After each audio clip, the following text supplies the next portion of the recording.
책부터 소개할까요? 오늘 소개해드릴 책은 이 책이에요. 무슨 책 파는 사람 같아. 제가 읽어보고 괜찮다고 생각하고 여러분들 지금 그 오브젝트 볼 때 괜찮다고 생각하는 책들을 가져오는 건데요. 이거 우리나라 사람이 그 위에 간이나 이런 거 조정하면 될 거예요. 약간 낮추던가.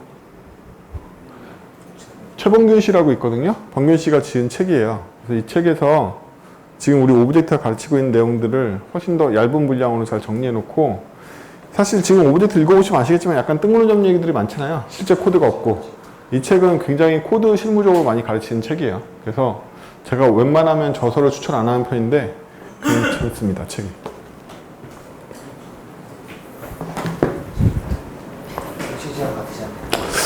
오늘은 6장의 내용이 나가는데 이미 저번 시간에 여러분들은 이 책 끝까지 무슨 내용을 배울지를 다 아시게 된 거나 마찬가지예요. 이 책 끝까지 나와야 될 내용은 솔리드 원칙하고 기존의 여러 가지 설계 원칙들을 다 정리해가지고 이 저자가 생각하는 요령대로 정리해서 나온단 말이에요. 그래서 결국에는 그 항목들을 다 외우고 있으면 그 중에 관련되어 있는 것들을 한꺼번에 모아서 장들을 구성한 거죠. 어떤 사람한테는 그 장의 구성이 편하고 어떤 사람한테는 그 장의 구성이 더 어려워요. 그냥 솔리드 다 배우고 이거 다 배우고 이렇게 배운 게 더 쉬운 사람도 있는가 하면 그 저자가 이끄는 대로 가는 거가 더 어려울 때도 많고요. 그냥 순서대로 다 외우고서 그냥 바라보는 게 더 쉬울 수도 있어요. 근데 이 책을 통해서 공부하시려면 책을 굉장히 많이 여러 번 읽어야 됩니다. 그래서 전체적인 내용을 기억한 상태에서 이 사람들이 어떤 이 요소들을 결합해가지고 한 장을 구성했는지를 이해해야 돼요. 그런 면에서 보면 6장에서는 뭘 가르치고 있는 거냐면 디미터의 원칙을 가르치고 있죠. 디미터의 원칙을 가르치고 텔, 돈, 에스크 뭐 이런 거 가르치고 있잖아요. 이게 다 뭐냐면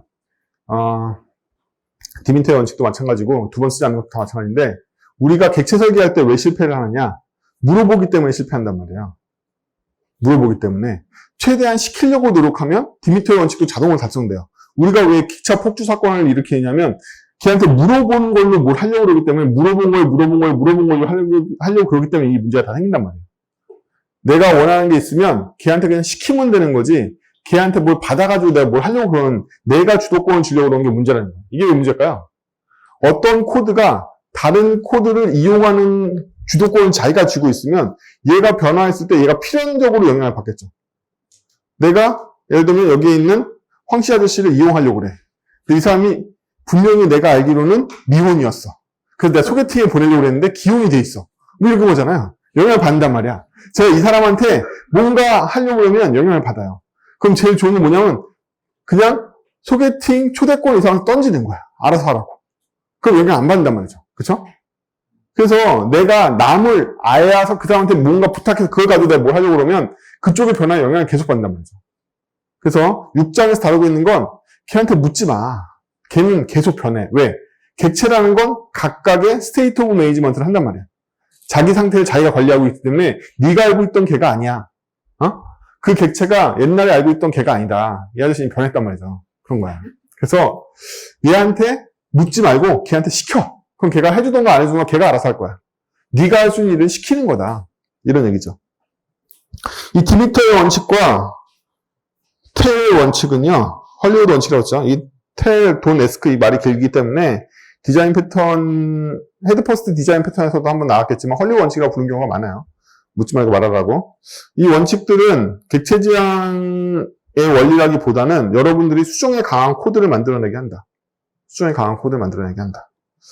이것과 밀접한 연관을 갖고 있는 솔리드 원칙이 리스코프 치원 원칙하고 OCP 원칙이란 말이에요. 오픈 클로즈 원칙이야.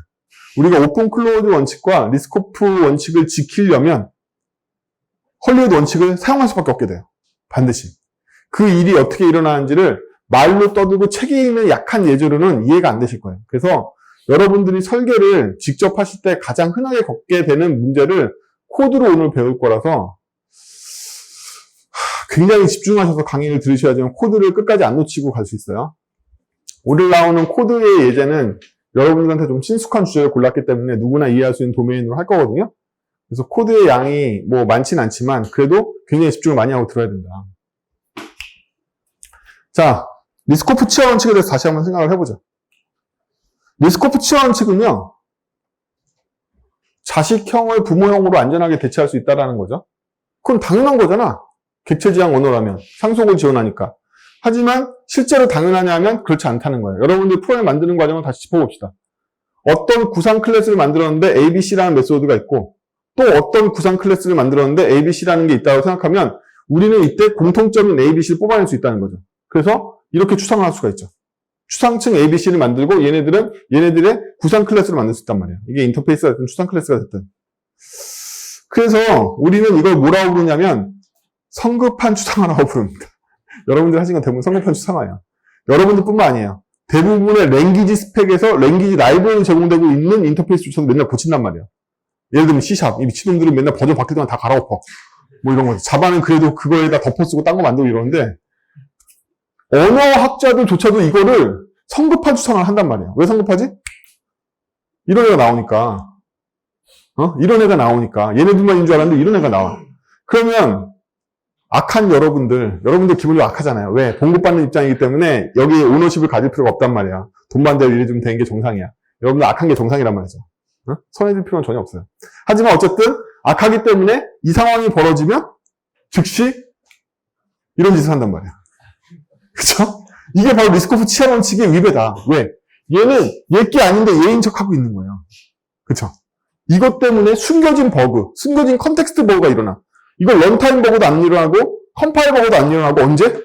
컨텍스트 에러가 일어난단 말이에요. 이런 때 갑자기 여러분 봉급이 안 들어온단 말이에요. 런타임 에러 하나도 없이. 이 무시무시한 버그를 유발한단 말이지. 리스코프 치안 원칙은 대부분 왜 일어나냐? 성급한 추상에서부터 일어난단 말이에요. 우리는 리스코프 치안 원칙을 고치기 위해서, 지켜가기 위해서 이러한 상황이 발생하면 페이크 C를 만들지 말고 이렇게 만들라는 거죠. 이러면 우린 여전히 안전하게 리스코프 치안 원칙을 준수해 갈 수가 있다. 이게 우리가 말하고 싶은 리스코프 치안 원칙의 원칙이란 말이에요. 이걸 왜 지켜야 되느냐? 페이크 C를 만들지 말라는 거죠. 그래서 리스코프 치안 원칙은요, 어느 경우에는 굉장히 쓸모가 있냐면, 기존보다 스펙이 줄어드는 경우에 굉장히 쓸모가 있어요. 새로 나온 녀석이 줄어드는 경우에 굉장히 쓸모가 있어. 페이크 C를 안 만들게 하는 데 굉장히 쓸모가 있단 말이에요. 하지만 리스코프 치안 원칙이 늘어났을 때는 어떻게 되느냐? 이 상태에서 어떤 애가 늘어났단 말이야. 이렇게. 늘어나면 어떻게 할 건데? 늘어나면 A, B, C, D로 하고 페이크 D를 만들 거야? 아니, 이미 안정화됐잖아. 그럼 여러분이 해주시는 건 뭐다? 이거밖에 없는 거죠. 그쵸? 이것까지는 돼. 그럼 D는 어떻게 할 거냐? 내가 어플리케이션에 D를 쓰고 싶으면 어떻게 할 거냐는 거야. 리스코프 치안 원칙을 위배하지 않았잖아. 고칠 방법도 없어. D는 어떻게 쓸 거냐는 거야. 이게 바로 여러분들의 코드가 다 객체 지향적이지 않게 다 인스턴스 오브 다운캐스팅을 하게 만드는 요소라는 거죠. 그렇죠? 우리가 리스코프 치안 원칙을 지키려는 이유는 코드에 다운캐스팅이 일어나지 않게 하기 위해서인데 이 케이스에서 D를 쓰는 유일한 방법이 다운캐스트이기 때문에 여러분들은 이때 다운캐스트를 하려고 그런단 말이에요. 그래서 결과적으로 다운캐스트를 쓰니까 어떻게 된다? OCP가 다 망가지게 되는 거야. 오픈 클로즈가 다 망가져. 왜? 이 코드에서 추상층에 의존해서 확장되어 있는 구상 클래스를 런타임에 매핑해야 되는데 여러분들 코드 안에서 뭘 했다? 다운캐스팅을 해버렸잖아. 리스코프 치안 원칙을 지키지 못하게 되면 OCP가 자동으로 망가진단 말이에요. 근데 아까 줄어들 때는 리스코프 치안 원칙의 추상층을 다시 재설계하기 용이하지만 늘어날 때는 쉽지 않다는 거야. 얘를 다운캐스팅 하지 않고 어떻게 푸는데? 푸실 수 있어요? 오늘 이걸 풀 거란 말이지. 이거 어떻게 푸는지 가르쳐 드릴 거야. 여러분들이 객체지향으로 설계하다가 객체지향이 금방 깨지고 나는 왜 열심히 설계했는데 여전히 인스턴스 오버하고 다운캐스팅이 넘쳐나지? 이것 때문에 그런 거죠. 이것 때문에. 얘를 딱히 다른 방법으로 처리할 수가 없다는 거죠. 그래서 우리는 이때 언어적인 수단으로 제네릭을 사용합니다. 그래서 제네릭을 통해서 이 문제를 어떻게 해결하는지 오늘 배우는 게 저번 시간에는 형을 인식하는 제네릭을 배웠지만 오늘 문제는 리스코프 치안 원칙이 확장으로 일어날 때 앞선 예처럼 쉽게 풀 수 없다는 거죠. 걔를 제네릭을 어떻게 확장하는지를 보고 어떻게 다운캐스팅을 없애는지를 보는 걸로 오늘 6장에 나와 있는 많은 원칙들이 어떻게 준수되는지 볼 거예요. 그래서 이거 제네릭적인 해법과 OCP를 준수하는 해법으로 처리할 거예요. 그래서 똑같이 코드 안에서도 코드의 과제를 리스코프 치안 원칙으로 대체해 보려고 하면서 삽질을 하게 되고 제네릭으로 바꿔보면서 OCP 원칙을 지켜가는 과정을 다시 재해소할 거란 말이죠. 자, 이제 개발자의 세계로 들어갈 건데 세상은 저희를 개발자로 보지 않습니다. 그쵸? 개발자는 IT 인구 중에 얼마나 될까요? 여러분들이 개발자이기 때문에 IT 인구 전부가 개발자라고 생각하는 착각에 빠지게 되지만 여러분들은 IT 세계에서도 극히 희귀한 존재입니다. 100명 중 1명도 없는 거죠. 개발자라는 건. 그쵸? 회사 가면 말이 아무도 안 통해. 옆에 있는 동료도 외에는. 여러분들을 아무도 이해하지 않는단 말이에요. 그래서 그 사람들이 개발자 어떻게 바라보면 그냥 도구로 바라본단 말이에요. 나의 생각을 얘한테 주면 프로그램을 바꿔줄 거야. 여러분들은 그냥 프로그램을 찍어내는, 프로그램을 주는 그런 도구로 본단 말이에요. 이게 현실이죠. 그래서 철저하게 이 현실에 입각해서 오늘 여러분들의 세계를 모델링 해볼 거랍니다. 슬프지만 그렇다. 인정할 거 인정해야지. 여러분들 개발팀 안에서 개발팀장님 밑에서 일할 때는 행복한 거죠. 근데 개발팀 바깥의 사람들하고 커뮤니케이션 할 때마다 너무 피곤해. 팀장한테 가서 일러. 팀장 있을 땐 좋은 거지. 근데 여러분들이 거기에 상투가 되고 나면 여러분도 바깥에 개발자가 아닌 사람들하고 얘기를 해야 된다고 생각해봐요. 여러분들이 대화하는 모든 대상이 개발자가 아니야. 여러분들이 말하는 모든 게 다 안 통할 거 아니에요. 그쵸? 왜? 그 사람들은 개발자처럼 생각하지 않으니까. 그럼 여러분들이 개발자처럼 생각한다는 건 뭘까요? 이것이 프로그램으로 구현 가능한 얘기야? 라고 생각하는 경향이 있다는 거야. 예쁘게 해주세요는 프로그램 구현 불가능하잖아. 근데 여러분 빼놓고는 그 방에 있는 사람들이 다 박수치고 있어. 그렇게 하면 되지, 이렇게. 뭐 이런 문제라는 거야. 여러분은 기본적으로 이게 프로그램 구현 가능한가를 베이스로 생각하는 습관이 있단 말이야. 왜냐면 내 일이 그거니까. 딴 사람들은 프로그래밍적으로 이렇게 구현 가능하다고 생각하는 경향이 전혀 없단 말이에요. 이게 바로 여러분들이 해례 처하고 딴 사람들은 여러분들 이해 못하고 여러분들은 그냥 이해 못하겠으니까 프로그램 찍어주는 도구로 보는 이유란 말이에요. 어떻게 하냐고? 제 직업이잖아요. 그렇죠? 예전이 사장이잖아, 지금. 그러면 악의 축인 디렉터를 먼저 만들어 보겠습니다. 디렉터는 한국에서는 디렉터라는 용어는 잘 안 쓰죠. PM이라는 용어를 많이 쓰죠. PL이나. 그렇죠? 이게 나라마다 특징이 있어요. 일본 같은 경우는 대부분 디렉터라고 합니다. 미국도 여러 가지 용어들이 있죠. 어쨌든 디렉터라는 용어를 제가 쓸게요. PM이라고 하면 너무 개발자 편 같잖아. 개발자 편이 아니야. 악한 녀석이기 때문에 디렉터예요. 그럼 디렉터가 하는 일 잠깐 살펴볼까요? 디렉터는요, 어디선가 지령서를 받아요. 그쵸? 일명 기획서라고 불리는 건데, 기획서라고 하면 너무 미화된 느낌이 있으니까 페이퍼라고 제가 써놨어요. 그럼 이 페이퍼의 안을 들여다보면, 이번 프로젝트 거는 클라이언트 서버를 다 만드는 거야. 이번 거는 클라이언트만 만드는 거야 라는 사양서라는 게 일명 내려옵니다. 여러분들의 설계 의지나 기간과 상관없는 사양서라는 게 내려온단 말이에요. 여러분들은 사양서대로 디렉터가 여러분들 이제 쪼개 될 거란 말이죠. 그쵸? 그럼 디렉터는 이 페이퍼를 들고서 여기 있는 사양을 확인한 다음에 봉고차를 한 바퀴 돌려가지고 개발자를 섭외합니다. 여러분들이죠. 그쵸? 이 프로젝트를 수행하기 위해서 누구가 필요해 하고 이렇게 디렉터가 한 트럭에 이렇게 담아온단 말이에요. 여러분들입니다. 트럭에 담아있는 내용물들을 보면 내용물을 보기 전에 먼저 생각해봐야 될 건 프로그래머는 뭘 기준으로 개발할까요? 페이퍼를 기준으로 개발하겠죠. 그럼 디렉터가 하는 일은 페이퍼와 개발자를 연결해서 프로젝트를 잘 수행하는 거겠죠. 그렇죠? 그래서 얘네 둘 사이는 이렇게 아는 관계가 성립이 됩니다. 개발자는 그냥 개발하는 게 아니라 페이퍼의 사양을 알아야지만 개발할 수 있단 말이에요. 그렇죠? 그리고 현실 세계를 반영해서 개발자를 딱 두 종류로만 나눌게요. 프론트엔드하고 백엔드로. 이렇게 돼 있을 거예요. 추상 레이어가. 그래서 디렉터가 바라보는 추상 레이어는 페이퍼와 프로그래머가 될 테고 페이퍼와 프로그래머를 바라보는 구상 레이어에서 프로그래머는 백엔드 프론트엔드가 되고 페이퍼 같은 경우에는 서버 클라이언트 동시에 만드는 프로젝트가 있고 클라이언트만 만드는 프로젝트가 있다고 간단하게 여러분들의 일상을 모델링 해봅시다. 제가 어떤 예제로 만들까 하다가 여러분들이 무슨 CGV 취직할 것도 아니고 영화 예매를 언제까지 만들어? 그냥 여러분들의 일상을 모델링 해보도록 하죠. 자, 그러면 까만색으로 표시되어 있는 페이퍼 레이어부터 볼까요? 페이퍼는 일단 형으로서 추상화하기 위해서 만든 아무것도 인터페이스에 메소드가 없는 형이죠. 그렇죠? 책에서는 인터페이스에 정의되어 있는 시그니처를 오퍼레이터라고 부르고 있죠. 오퍼레이션이 실제로 구상 클래스에서 구현되는 걸 메소드라고 부른다고 그랬죠. 그래서 사실은 인터페이스가 메소드를 간다는 표현은 책의 표현에 따르면 다른 거죠. 틀린 거죠. 책의 표현에 따르면 인터페이스는 오퍼레이터를 갖고 있는 거고 임플리먼트한 구상 클래스 쪽에서 메소드를 갖고 있다고 표현을 해야 되겠지만 그거는 이 사람 이렇게 영어씨 저 영어님 아는데 영어님이 그렇게 이론적으로 표현한 거고 자바 언어에서는 당연히 인터페이스도 고유명사고 이 안에 있는 시그니처도 다 고유명사로 메소드입니다. 우리 고유명사하고 일반명사를 헷갈리면 안 되는데 이 책에서는 일반명사로 개인을 다룬 경우가 많아요. 더 넓은 범위의 의미로서. 그래서 의미 용어가 좀 틀리니까 항상 주시하셔야 돼요. 자, 그리고 프로그래머도 필요하죠. 근데 프로그래머는 프로그램을 만드는 인터페이스를 제공하는데 외부에. 그렇죠?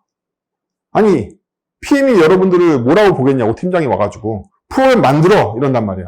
그러니까 메이크 프로그램이라는 메소드 제공해줄 책임이 여러분들한테 있는 거란 말이야. 그렇죠? 뭘 주고 기획서 던져주면서 만들어와 이렇게 시킨단 말이에요. 슬픈 현실이죠. 이렇게 돼 있어. 여러분들은 추상화에 대해서 얘기했죠. 여러분들을 모델링 하자라면 여러분들한테 기억해야만 할 요소는 뭐다? 기획서 던져주는 프로그램이 나와. 이거밖에 기억하고 싶지 않다는 거야. 딴 사람들 여러분들 보기에는. 이게 바로 그걸 의미한 거죠. 여러분들은 딴 사람들이 보기에 기획서 던지는 프로그램 주는 사람 보인단 말이에요. 그냥 이렇게 보여. 이게 모델링인 거예요. 복잡한 현실 세계에 숨기고 목적에 맞게 기억해야만 하는 것들만 추려놓은 게 모델링인 거예요. 여러분들 모델링하면 이렇게 된다. 그렇죠? 그럼 실제로 구현해 볼까요? 페이퍼 기반의 구현을 해보면요. 페이퍼는 그냥 마커 인터페이스니까 클라이언트 전용 프로젝트를 하나 만들어 봤습니다. 클라이언트에 사양서가 있을 거예요. 그래서 라이브러리 랭귀지를 지정해 줬고요. 클라이언트에서 라이브러리 Vue.js 쓰라고 그러고 랭귀지는 코틀린 JS 제가 좋아하는 거 쓰라고 그러고 프로그래머가 할당돼 있어야 되겠죠? 그렇죠? 프로그래머 할당돼 있어야 되니까 얘한테 셋 프로그램에서 프로그래머를 할당해서 하나의 사양서가 완성이 됩니다. 이 사양서를 보고서 여기 기획 상세 내용이 이거 더 많이 들어가 있죠. 근데 좀 간략화해서 이 정도만 넣을게요. 이 프로젝트 사양서에 보면 크게 세 가지로 사양을 갖고 있습니다. 라이브러리, 랭귀지, 프로그래머. 뭐 만드는지는 잘 몰라. 어쨌든 이 사양을 이 정도만 만들어놨어요. 나중에 여기에 수십 개의 항목이 추가돼서 하나의 기획서 문서가 될 거예요. 그렇죠? 서버 클라이언트는 뭐 서버 개발자를 위해서 서버를 어떤 서버 쓸지 나와 있고 그 다음에 백엔드 랭귀지를 못 쓰고 프론트엔드 랭귀지 못 쓰고 백엔드 개발자, 프론트엔드 개발자 할당해 줘야 되겠죠? 그래서 프로젝트 사양에 저렇게 들어가 있고 요거 들어 있습니다. 나중에 생성자에서 얘네들 받으면 되는 거죠. 그래서 신경 안 쓰고 그냥 만들었어요. 지금은 생성자 교환하고 뭐 귀찮아가지고 그냥 박아놨단 말이야. 이렇게 돼 있다. 그래서 여러분들이 여기서 중심적으로 봐야 되는 거는 서버 클라이언트 프로젝트에는 서버와 백엔드 랭귀지, 프론트엔드 랭귀지, 백엔드 개발자, 프론트엔드 개발자가 할당된다. 라는 사양서예요. 굉장히 쉬운 사양서입니다. 많이 만들어 볼까요? 프로그래머. 소처럼 일하는 프로그래머도 만들어 보도록 하죠. 프론트엔드 개발자는 랭귀지와 라이브러리를 인식해서 자기만의 프로그램을 만들 건데 제가 그냥 간략화했어요. 근데 이 make front-end 프로그램이라는 이 메소드는 얘네들을 베이스로 만드는 메소드라고 생각하시면 돼요. 그러면 이 앞에서 페이퍼를 받아들였을 때 페이퍼로부터 랭귀지나 라이브러리를 본인의 랭귀지 라이브러리에 세팅한 다음에 얘를 불러줘야 되겠죠. 근데 이걸 세팅하는 방법이 페이퍼 레이어로 얻어서는 페이퍼가 마커 인터페이스이기 때문에 페이퍼로부터 어떠한 정보도 얻어낼 수가 없겠죠. 그래서 우리가 이 페이퍼로부터 정보를 얻고 싶다면 여기에 다운 캐스팅을 할 수밖에 없다는 거야. 다른 방법이 생각나세요? 생각 안 나실 거예요. 나시면 이 수업이 필요 없어. 그냥 놀러 오신 거야. 그쵸? 그냥 놀러 온 거야. 그래서 여러분들 대부분 이 시점에 설계를 포기하게 되고 이미 리스코프 치안 원칙을 어겼을 뿐만 아니라 OCP를 어기고 있죠. 이미 여기서 끝난 거죠. 여러분들 코드는 미래가 없다. 확장되지 않아. 그쵸? 그럼 이거 어떻게 해소할 거냐는 거야. 그쵸? 오늘의 핵심이죠. 이거 어떻게 해소할 건데 여러분들 실제 코드 제가 대부분 가서 보면 해소 못해요. 왜냐하면 모르니까. 몰라서. 알면 쉽게 해소할 수 있냐고? 맞아요. 알면 쉽게 할 수 있습니다. 따라서 솔리드 원칙이나 설계 원칙들을 배운다고 이걸 해소할 수 있는 게 아니에요. 저자가 강조하듯이 코드로서 익히지 않으면 그 원칙들은 원칙일 뿐이지 아니 원칙은 알아. 하지만 수행할 방법을 모르잖아. 근데 어떻게 지킬 거야? 다운캐스팅 하겠지. OCP 어기겠지. 방법은 없다는 거야. 그럼 어떻게 되죠? 자괴감에 휩싸면서 난 쓰레기야 이러면서 산단 말이야. 그럼 안 되잖아. 그래서 자 이렇게 됐어요. 그러면 이 기조를 따라가자는 거야. 그럼 페이퍼가 클라이언트인 경우도 있지만 클라이언트 서버가 올 경우도 있겠죠. 그쵸? 그러면 바깥쪽에서 더 많은 페이퍼의 구상형들이 태어날 때마다 여기 코드 수정해야 되는 필연적인 문제가 생기겠죠. 그쵸? 백엔드 프로그래머도 사정은 다르지 않습니다. 서버 랭귀지를 알아야 되는데 서버 클라이언트 페이퍼인 경우에는 거기서부터 얻어가지고 하고 여기도 S가 생성되어 있지만 클라이언트일 때는 어떻게 할 거야? 뭐 이런 처리들을 계속 해줘야 되는 거죠. 얘도. 그런 문제가 생깁니다. 그래서 여기가 또 OCP 위반에 리스크 오브 치환 원칙을 위반하고 있죠. 어쨌든 이 데이터가 세팅되지 않고서는 make 백엔드 프로그램을 할 수 없단 말이에요. 그렇죠? 그래서 요거 분리해놨지만 요 과정, 요게 바로 핵심인 거죠. 리스크 오브 치환 원칙을 지키지 못하고 동시에 OCP를 어기게 돼서 프로그램이 굳어서 이제는 페이퍼 클래스를 겁나서 추가 못하는 거죠. 페이퍼의 자식 클래스 하나 만들 때마다 너무 겁나. 여파가 어디까지 올지를 모르겠으니까. 그쵸? 왜? 프로그래머를 상속받은 프로그래머들이 몇 종류인지도 모르거든. 다 찾아가서 런타임 에러도 안 나. 그쵸? if, s인데 s가 생략된 것 뿐이잖아요. s if의 종류가 빠진 것 뿐이잖아요. 컴파일 에러도 안 나고 런타임 에러도 안 난단 말이에요. 이 상황에서는 제가 새로운 페이퍼 종류를 계속 자식으로 만들어도 말이 추상용으로 받은 거지 여기 s가 생략돼도 아무런 에러도 안 난단 말이에요. 어? 이게 바로 if s의 문제야. if s라는 건 실제 프로그램 세계에서는 어떻게 표현되냐면 여러분들 1강 때 배워서 프로그램 뭔지 아시죠? 메모리에 적재된 명령어 세트가 지속적으로 돌면서 하나씩 소비되고 있는 거잖아요. 그렇죠? 노이만 머신 배웠잖아. 그렇죠? 그러면 이 if라는 분기는 뭐냐면 명령이 원래는 순차적으로 소비돼야 되는데 노이만 머신에는 공통적으로 있는 명령이 하나가 있어요. 그게 바로 고투 명령이야. 고투 명령. 그래서 고투 명령으로 명령이 순차적으로 소비되다가 점프를 시킬 수 있단 말이야. 특정 위치로. 아무 쪽이나 다 점프를 시킬 수가 있어. 점프하면 다시 순차적으로 소비된단 말이에요. 이 고투를 일으키는데 이 연산이 어떻게 해서 명령 메모리의 위치를 바꾸냐면 특정 메모리 값의 상태를 보고 바꾼단 말이에요. 그렇죠? 특정 메모리 값, 인자로 들어온 특정 메모리 값의 상태를 보고서 if를 분기한단 말이야. 런타임에. 아니면 분기 안 해버리던가. 따라서 이 문제는 런타임을 미루는 셈이 된 거예요. 그래서 우리가 if를 쓰거나 스위치를 쓰면 나쁜 점이 뭐냐면 런타임에 명령 흐름 분기를 맡긴 셈이 된 거야. 그러면 그럴수록 우리는 정적 타임의 안정성을 잃어버리게 돼. 네? 그렇단 말이에요. 그렇다는 얘기는 이론적으로 보면 여러분 코드에 등장하는 모든 if는 다 제거하는 게 정상이겠네요. 그렇게 생각하시죠? 가능하다면 여러분 코드에 등장하는 if는 다 제거하고 싶어. 근데 이것도 첫 시간에 배운 거랑 모순되지 않나요? if는 제거할 수 없다고 했잖아. 하지만 여기에선 제거할 수 있죠. 여기에선 if를 제거해서 외부 쪽, 사용하는 클라이언트 쪽으로 넘겨줄 수 있단 말이에요. 뭔 얘기냐고? 코드랑 빨리 하라고. 자, 어쨌든 지금으로서는 문제가 있고 여러분들 중에 이걸 해결할 수 있는 분들은 별로 없을 거라고 저는 생각한단 말이에요. 어쨌든 이 상황에서 저희가 디렉터가 하는 짓을 생각해 봅시다.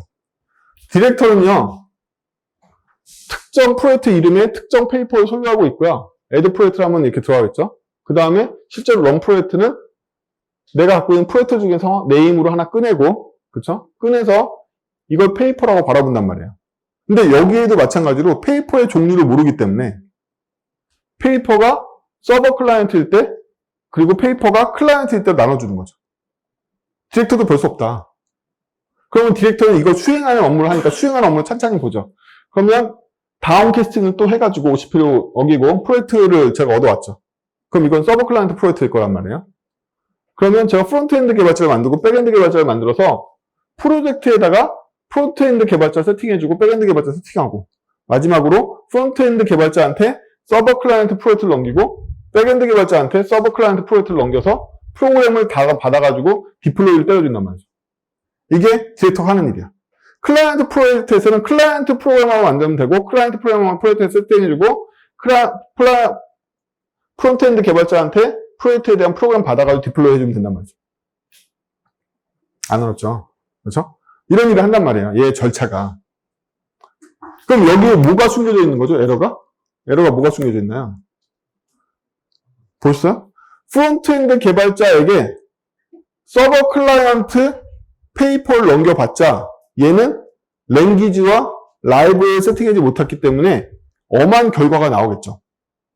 그렇죠? 엄한 결과가 나올 거예요. 이 문제들이 다 숨겨져 있다는 거야, 이 안에. 왜? if를 썼기 때문이지. 왜? if는 컴파일 에러가 안 나거든. else 조건이 없으면 무시하고 프로그램을 이어서 진행될 뿐이지 else가 안 걸렸다고 해서 에러가 안 난단 말이에요. 다 어디로 빠져들었다? 모든 에러가 전부 다 컨텍스트 에러로 들어간단 말이에요. 여러분들이 if를 잘못 쓰는 경우에 OCP 원칙을 어기는 정도로 끝나지 않고 프로그램의 대부분의 에러가 컨텍스트 에러로 숨어요. 런타임에 죽지도 않고 컴파일에 걸리지도 않아. 그래서 여러분들이 짠 프로그램들은 돌려보면 대부분 무한히 버그를 생성한단 말이에요. 티켓을 해소해도 또 티켓이 나와. 왜? 특정 지울 수가 없기 때문이야. 컨텍스트 에러라서. 특정 상황에서만 에러가 생기거든. 언제만 생기는 거죠? 서버 클라이언트를 보낼 때 프론트 엔드만 생긴단 말이에요. 그것도 미묘한 프로그램을 통하는 식으로 생긴단 말이죠. 무서운 거죠. 그렇죠? 무서운 거예요. 코드상으로 보면 굉장히 무서운 일이 일어납니다.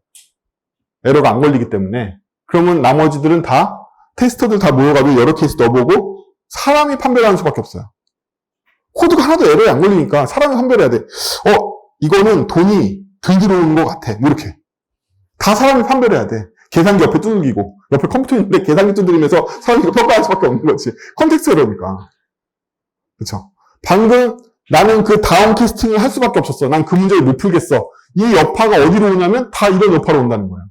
여러분들이 하나하나 의사결정했던 사소한 다운 캐스팅들이 바깥쪽에서는 전부 다 컨텍스트 에러를 유발하게 되고 사람이 수동으로 하나하나 케이스를 계산기랑 비교하는 상황을 만들어버린단 말이에요. 그 프로그램 무조건 불안정하겠죠. 게다가 이 티켓을 끌어서 해소해도 다음번 이상한 케이스에 걸리면 또 에러가 나는 거예요.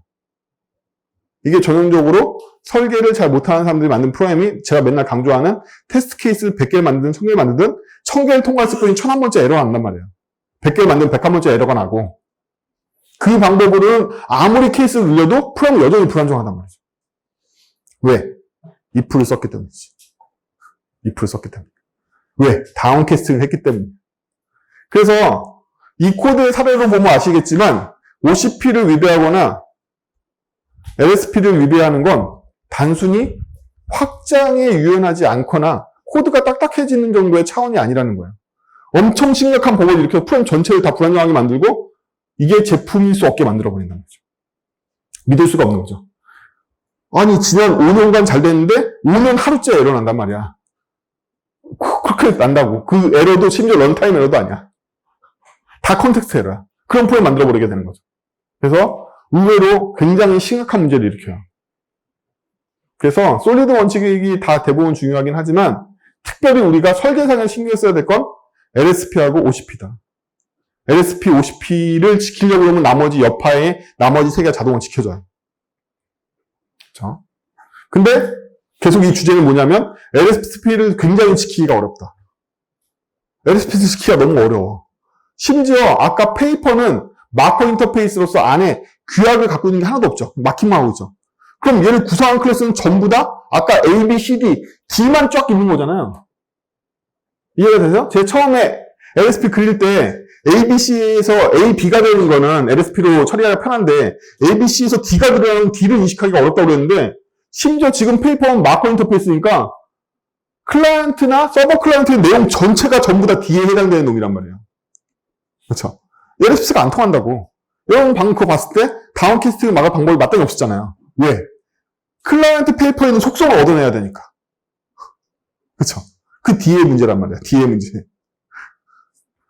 그렇죠? 그래서 이 D의 문제를 해결하지 못하면 여러분들은 객체 지향 설계에 무조건 실패하고 이 D의 문제를 해결하는 걸 오늘 예제를 보시고 계속 연습하세요. 계속 연습하셔가지고 프로젝트 그냥 습관적으로 적용할 수 있을 때까지 달인이 되셔야 돼요. 그러면 LSP 위반에 대해서 시행착오를 해보면서 개선해 보도록 하죠. 자, LSP를 위반하고 있는 데는 여기에요. LSP 위반으로 인해서 우리는 다운캐스팅을 할 수밖에 없게 된 거죠. 우리는 자식형을 부모형에 대체하면 충분해 라는 게 LSP인데 자식형을 부모형에 대입하면 충분해야 되는데 충분하지 못해가지고 다운캐스팅을 한 거라니까. 다운캐스팅을 한 이유는 LSP를 어겨서지만 다운캐스팅 결과는 뭐다? OCP가 되는 거죠. OCP 위반이 되는 거예요. LSP는 OCP 위반을 유도한단 말이에요. 왜 OCP 위반을 했냐? 그 안에는 LSP 위반이 먼저 선행된단 말이지. 항상 그래요. 우리가 페이퍼가 충분했으면 다운캐스팅을 하지 않았을 거야. 즉 LSP를 잘 지켰으면 다운캐스팅 할 일이 없기 때문에 OCP가 지켜져. 하지만 페이퍼가 페이퍼로서 충분하지 않기 때문에 우리는 다운캐스팅을 했고 그 결과 OCP가 어겨지는 거죠. 2단계로 일어난단 말이에요. 항상 OCP와 LSP는 다른 거지만 LSP를 어기지 않으면 OCP를 어길 일이 없어요. 아니, 물론 있지만, LSP를 어기면 100% OCP는 깨진다는 거야. 요점은. LSP를 어기면 100% OCP는 깨진다. 그래서 페이퍼가 자식들을 대신하는 역할, 대표자를 못하기 때문에 우리는 OCP를 깨먹게 됩니다. 다운캐스팅을 통해서. 구타유발자인 거죠. 이 새끼 잘못 만든 거지.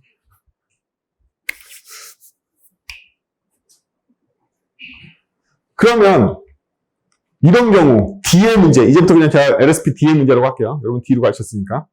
D의 문제를 해결하는 우리의 수단은 뭐가 있냐면 6장에서 배우고 있는 Don't Ask라는 방법을 쓸 수 있습니다. 얘가 다운캐스팅을 하는 이유는 얘가 추상형에 대한 구상 지식을 가지려 했기 때문이야. 그럼 난 복잡한 사정을 내가 모르겠고 누구한테 추상한테 떠밀어야지 하고 떠밀어 버린단 말이죠. 떠미는 방법이 뭐냐면 바로 헐리우드 원칙이란 말이에요. 헐리우드 원칙이요. 어떻게 떠미면 될까요? 이건 제가 페이퍼한테 너무 많이 물어본 거죠. 페이퍼야, 너 혹시 클라이언트 형이니? 그렇다면 넌 이런 거 갖고 있지 않아? 이거 전부 다 물어봐서 제가 쓴 거죠. 제가 물어본 거란 말이에요, 제가. 얘가 물어보고 있단 말이에요. 전부 다 물어보고 있어. 그쵸? 물어보지 말라 했는데, 하나부터 끝까지 다 물어보고 있는 거죠. 청개구리인 거죠, 완전히. 그래서, 이 Don't Ask 원칙을 깨먹은 코드가 뭘 유발하냐면, 자동으로 OCP 위반을 유발하는 거죠. 그쵸? 이 물어보는 순간부터 전부 다 OCP 위반이에요. 물어보면 안 돼. 그럼 물어보지 않으면 OCP 위반을 안 할 수 있다는 얘기잖아. 그쵸? 물어보지 않으면 OCP 위반을 안 할 수 있다. 당연하게도. 말하면 되지. 네가 나에게 데이터를 세팅해줘. 이렇게. 네가 나에게 데이터를 세팅해줘. 그러면 얘 셋 데이터에 여기 뭐가 올까요? 프로그래머가 올 거 아니에요? 그쵸? 좀 이따 보겠지만 프로그래머가 올 거 아니에요? 이 인자로 디스가. 아니면 프로그래머가 아니면 얘인 프론트엔드 프로그래머가 오든지 둘 중에 하나 갈 거 아니에요? 근데 심지어 얘는 관심이 없어. 페이퍼한테 자기를 던지고 자기는 신경 쓰기 싫은 거야. 페이퍼의 셋 데이터가 알아서 받겠지. 내가 무슨 형인지도 관심이 없는 거야. 난 나를 주고 끝났으니까.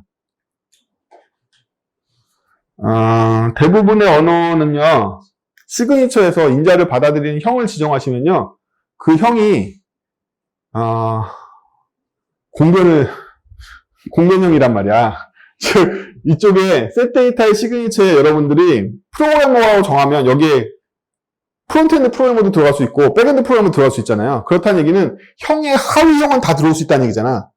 그쵸? 그래서 대부분의 언어에서는 인자에 받아들이는 형을 정하면 형 밑으로는 다 들어올 수 있단 말이에요. 그걸 공변이라고 그래. 공변형으로 작동하고 얘 리턴 값은 반공변으로 작동한단 말이에요. 즉 부모형으로만 리턴할 수 있게 돼. 어려운 얘기 집어치고 어쨌든 이게 이 디스를 보냈다는 얘기는 뭐냐면 언어 시스템상 공변을 지원하기 때문에 디스가 프론트엔드로 갔는지 프로그래머로 갔는지 심지어 얘는 관심이 없다는 거야. 디스 보내고 끝내겠다는 얘기야. 이 셋 데이터가 뭐 알아서 하겠지. 지가 받는 형을 프로그래머 받았으면 더 추상형을 받았을 테고 프론트엔드를 받았으면 프론트엔드로 받았겠지. 어쨌든 이 사정이 하고 그냥 보내버린 거란 말이야. 이 코드만 보면. 자기 형조차도 얘한테 다 맡겨버린 거야. 페이퍼한테. 이제 페이퍼의 사정으로 넘어가 버린 거죠. 그렇죠? 그래서 페이퍼가 미친 척하고 셋 데이터를 프론트엔드, 백엔드 프로그래머로 구현할 수도 있는 거고. 그렇죠? 그럼 오류나요? 왜? 인자는 공변을 지원하기 때문에 공변 관계에서 프로그래머가 백엔드나 프론트엔드 위에 있기 때문에 에러가 난다. 컴파일러가 난다. 타입스크립트 기존 버전까지는요. 다른 언어와 다르게 함수의 인자에 반공변을 지원하는 끔찍한 일을 저질러가지고 수정했어요. MS가. 그 전까지는 타입스크립트에 그런 문제가 있었죠. 어쨌든 헛수 치고 그렇단 말이에요. 그래서 엄청나게 밀어버린 거죠. 저희가 이걸 뭘 밀었는지 다시 보면 다 밀었단 말이에요. 형이 무엇인지도 밀어버렸고 안에 속성에 무슨 속성과 매칭하는지도 다 밀어버렸단 말이죠. 다 밀어버렸어. 그렇기 때문에 다 밀어서 여기는 LSP도 안 깨먹고 OCP도 안 깨먹게 됐죠. 더 많은 페이퍼의 자식 클래스를 만들어도 이 클래스는 이제 안 고쳐도 되는 거죠. 이게 여러분들이 처음으로 어설프게 객체 지향을 배운 다음에 하는 일이란 말이에요. 그러면 이러고 나서 왜? 여러분들은 프로그래머를 짜는 프로그래머였단 담당이었단 말이야. 여러분들 담당 클래스는 프로그래머와 그 이하였단 말이지. 그래서 야 내가 OCP하고 LSP를 잘 지켰어 해가지고 이렇게 아름답게 딱 만들고서 박수 딱 받고서 한단 말이야. 그럼 옆에 있는 동료가 뭘 만드는 애죠? 페이퍼 만드는 애일 거 아니야. 그쵸? 그러면 얘는 아름답게 OCP와 LSP가 지켜졌는데 페이퍼의 사정을 볼까요?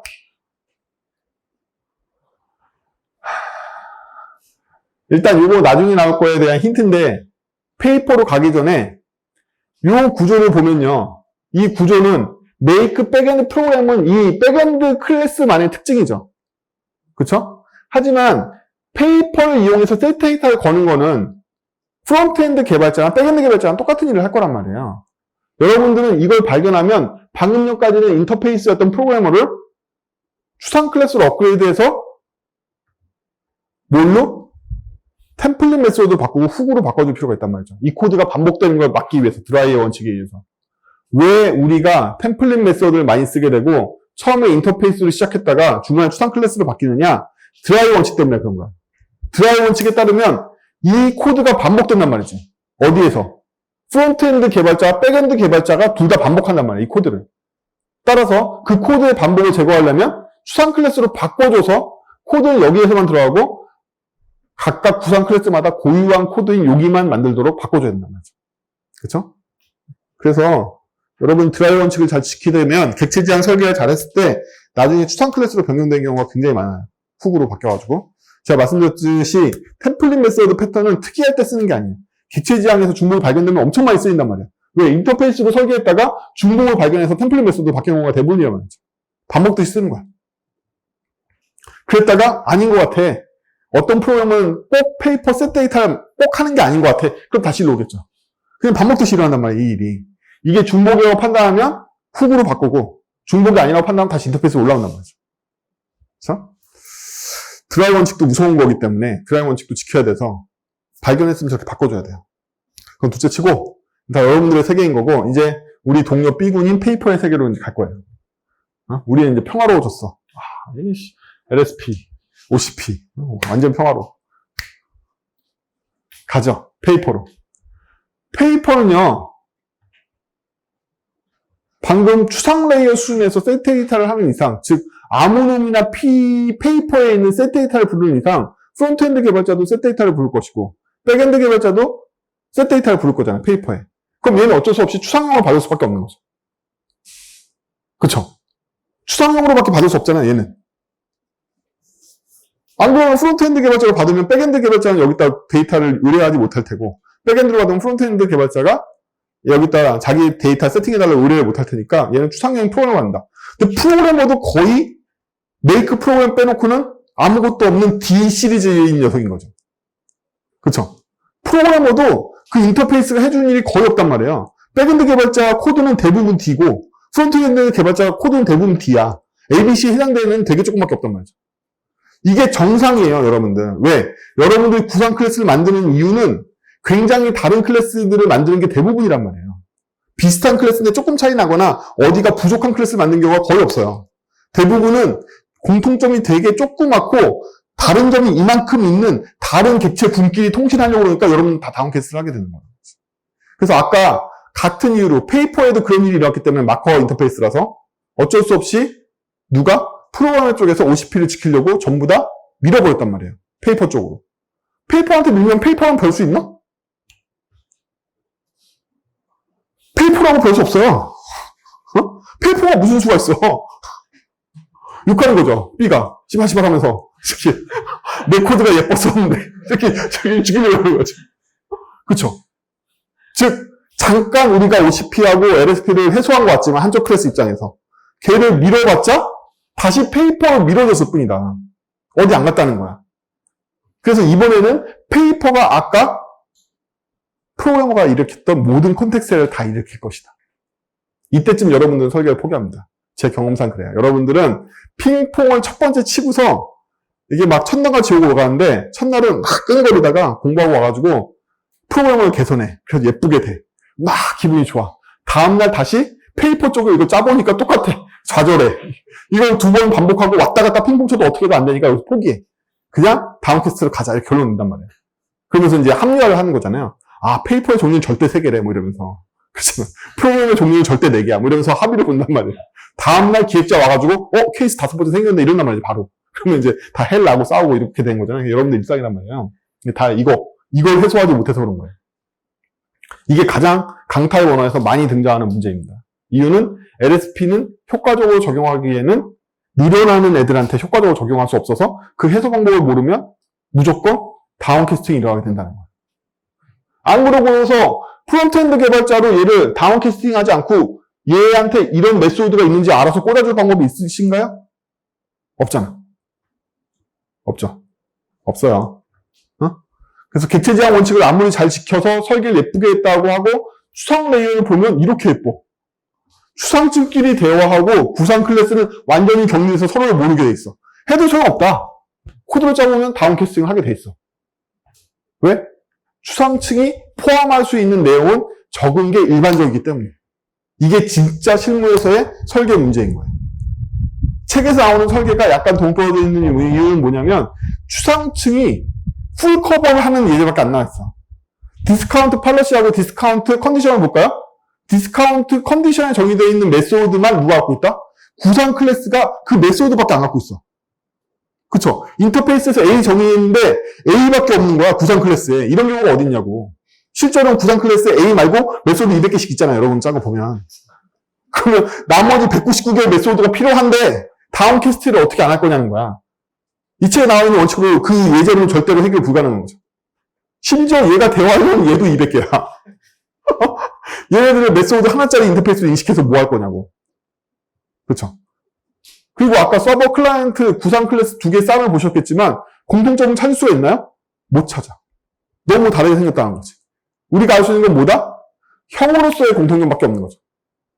페이퍼, 프로그래머 이 정도밖에 못 찾는 거예요. 진담이냐고? 여기 백엔드 개발자 계시면 프론트엔드 개발자하고 대화가 되세요? 안 되시죠. 그 반대도 안 될걸요? 맨날 싸우잖아. 그래서 대부분 회사가 프론트엔드 개발팀하고 백엔드 개발팀을 분리하는 이유가 싸워서 그래요. 서로 이해 못하니까. 그렇게 달라. 다른 클래스 그렇게 다르게 생겼겠지. 공통점은 굳이 찾자면 프로그래머겠지. 그렇죠? 그게 정상이라는 거예요. 우리는 현실을 도메인을 모델링하기 때문에 그게 정상이야. 우리는 프로그래머로 묶을 수 있지만 안에 자식들의 공통점은 극히 드물어. 얼마나 드무냐면 제가 뭐라고 소개했다? 가장 좋은 인터페이스는 안에 메소드 없는 거라고 얘기했잖아요. 가장 좋은 메소드가 그거라며. 두 번째 좋은 메소드가 하나 있는 거고. 왜? 공통점이 없을 게 뻔한데 여기다 많이 정리해봤자 성급한 추상하거든. 여러분들이 만든 인터페이스에 메소드가 2개 이상 있으면 전부 다 성급한 추상이야. 근데 성급한 추상을 하지 않고 좋은 추상을 해서 메소드가 적다는 얘기는 아까 말했던 LSPT 문제가 나온다는 거야. 그럼 여러분 다음 캐스트라는 거야. 어쩌라는 거야. 이렇게 되는 거야. 자, 그래서 지금까지 뭘 배웠냐면 우리가 LSP, OSP를 피하기 위해서 LSP 번지기 위해서 핑퐁을 주고받았으면 해결이 안 된다는 사실을 배웠어요. 그렇죠? 그래서 방금 전까지 기분이 좋았는데 프로그램 좀 예뻐져가지고 근데 그건 단지 페이퍼 쪽으로 밀었을 뿐. 페이퍼에 왔더니 똑같아졌어. 이런 거죠. 많이 겪으시잖아요. 여기까지 안 오시나? 초급에서 벗어나서 회사에서 2, 3년 차 짬 먹고 언어 좀 알고 여러 가지 프로그램 설계들 보고 그 다음번에 이런 거 해본단 말이에요. 대부분 여기서 또 좌절해가지고 한동안 못 나가요. 그래서 구원을 찾으려고 이런 스터디나 객체지향 설계 스터디나 이런 책들 보시는데 그래도 구원되지 않아요. 왜냐하면 책에서 들은 예제들은 너무 잘 맞게 돼 있어. 근데 현실은 이렇게 생겼다는 거야. 제가 저렇게 단순한 클래스 구조 가지고도 벌써 이게 해결이 안 되고 있죠. 그렇죠? 이게 현실이에요. 예제가 크냐 작냐의 문제가 아니라 현실 세계의 복잡성을 반영하냐 아니냐가 문제인데 안타깝게도 근데 영호님이 처음에 밝혔잖아요. 모든 책들이 그래왔지 코드는 뭐 해가지고 여러분들한테 이해를 바란다 이런 얘기 써있어요. 여기도 설명을 위한 코드를 쓸 수밖에 없었다. 현실 세계의 복잡한 걸 다룰 수는 없었고 이런 얘기 하시거든요. 근데 이제 코드가 짧아도 저는 현실 세계의 문제를 그대로 갖고 있는 코드를 갖고 온 거죠. 이런 문제를 해결 못하고 있다.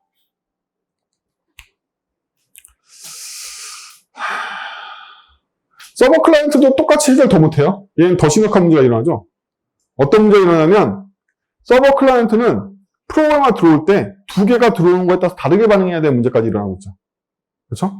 그렇다는 얘기는 프로그램의 종류가 하나만 들어오지도 않는다는 얘기예요. 2개 이상도 들어온다는 얘기예요. 이 케이스를 보면. 아까까지는 프로그래머가 페이퍼를 받을 때는 프로그래머가 페이퍼를 받는 하나 대 하나의 관계였잖아요. 그렇죠? 이거 되게 중요해요. 이 관계가 비슷해 보이지만 이 서버 클라이언트 페이퍼하고 클라이언트 페이퍼는 결정적인 차이가 있어요. 셋 데이터에. 데이터베이스로 따지면 얘는 FK란 말이야. 2개 이상이 매칭돼. 여기에 여러 개가 들어온단 말이야. 근데 아까 입장이 바뀌었을 때 생각해보세요. 백엔드 개발자 입장에서는 페이퍼가 절대로 한 종류가 한 번만 들어온단 말이에요. 그쵸? 백엔드 개발자 입장에서, 즉 프로그래머 입장에서는 페이퍼가 하나만 들어와. 그래서 하나랑만 매핑할 수 있는 거를 해결하면 돼. 하지만 이걸 관계를 역전시켜서 이거를 관계 역전이라고 그래요. 의존성 역전을 시켜가지고 페이퍼 쪽이 프로그래머를 알게 시켰더니 페이퍼가 프로그래머 알게 시켰더니 어떻게 됐다? 원래 저 그림도 위배하고 있죠. 원래 저 그림에서는 프로그래머가 페이퍼를 아는 구조였는데 지금 페이퍼가 프로그래머 알게끔 바꿨잖아요. 이렇게 되면 어떻게 된다? 1대 N 관계로 바뀌는 바람에 이 안의 코드가 하나로 특정된 게 아니라 이 2개가 하나 건에 대한 케이스가 아니라 N개에 대한 케이스를 처리하고 있는 코드란 말이에요. 이게 비슷해 보이지만 전혀 다른 코드야. 여기가 2번 이상 굴린단 말이에요. 그래서 이거는 N개를 대응해주는 코드였던 거야. 백. 얘랑 별 차이 없어 보이지만 이거는 하나를 대응해주는, 하나만 대응한단 말이에요. 이 경우에는. 왜냐하면 관계하고 있는 프로그래머가 한 명밖에 없으니까 하나만 대응하는 거야. 그럼 이 if문이 길다 짧다를 떠나서 이 if의 목적 자체가 틀리다는 거예요. 지금 이 setData는 이 전체의 목적이 얘를 대응하기 위한 거였죠. 근데 얘는 이 if문 전체가 얘와 얘를 대응하기 위해서 작동한단 말이에요. 다르게 작동하는 거야. 여러분들 수량자에 대한 개념이 없겠지만 수량 때문에 얘의 목적이 달라지고 이 코드의 의미가 달라진다는 거예요. 이 코드는 더욱더 일반화돼야 돼. 앞의 코드보다. 왜? 앞의 코드는 오직 하나의 프로그래머에 매핑하는 종류를 나타내는 거였다면 얘는 여러 프로그래머가 이 조건문을 돌리면 다 성립하게 만들어줘야 된단 말이지. 여러 프로그래머가 이것만 돌리면 다 성립하게 만들어야 되니까 얘의 책임이 훨씬 더 높아진 거예요. 이 로직, 이 안에 있는 로직이 책임이 더 높아진단 말이야. 왜? 하나를 위한 로직과 여러 개의 프로그래머를 위한 로직으로 바뀌니까. 잠정적으로 페이퍼 쪽에서 이 책임을 처리하는 거는 프로그래머가 처리하는 것보다 훨씬 더 난이도가 높은 일이 돼버린 거예요. B놈이 욕할만 한 거죠. A가 가져갔어야 되는 거야. 프로그래머가 가져갔어야 돼. 이왕 다운캐스팅 할 거면 프로그래머가 해결하는 편이 전체적인 난이도가 낮은 거였단 말이에요. 왜? 1대1 매핑이기 때문에. 근데 이거를 클라이언트인 저 페이퍼가 가져가면 이게 1대 N 매칭으로 성립하는 더 일반화된 로직이 필요하단 말이죠. 더 난이도가 높아진 거란 말이에요. 그렇죠? 그래서 코드로 보면 안 보이지만 의미적으로 여러분들이 이걸 파악할 수 있어야 돼요. setData가 아까 봤던 내가 그 프로그래머에서 페이퍼를 판별하는 것보다 이쪽이 더 난이도가 어려운 거구나를 판별할 수 있어야 돼요. 지금 얘기된 게 이해가 되시죠? 얘가 왜 난이도가 더 높은지. 응? 여기 프로그래머 100명이면 이 로직이 100명에 대해서 일반화된 로직이어야지만 이게 될 거 아니에요. 얘가 더 무거운 로직이란 말이에요. 아까는 백엔드 개발자가 그 한 명이 페이퍼를 바라보는 로직이었단 말이에요. 훨씬 더 가볍잖아. 책임이. 이거 훨씬 더 무거운 책임이야. 이 동네는 다 점령한 거고 이게 잘못한 거라는 거죠. 근데 여러분들 이렇게 한단 말이에요. 어느 쪽이 더 무게를 가질지 모르고서 자기 클래스를 보호하기 위해서 민단 말이야. 프로 전체적으로 굉장히 다운캐스팅을 했지만 더 불안정해지는 거죠. 잘못 밀면. 그래서 다운캐스팅을 안 하는 게 베스트긴 하지만 다운캐스팅을 할 때도 누가 가져가냐에 따라서 프로그램에 대한 여파는 전혀 달라진다. 이 여파가 더 심한 거야. 그렇죠? 코드로는 잘 판별이 안 되지만 실제 의미를 따져보면 그렇다는 거예요.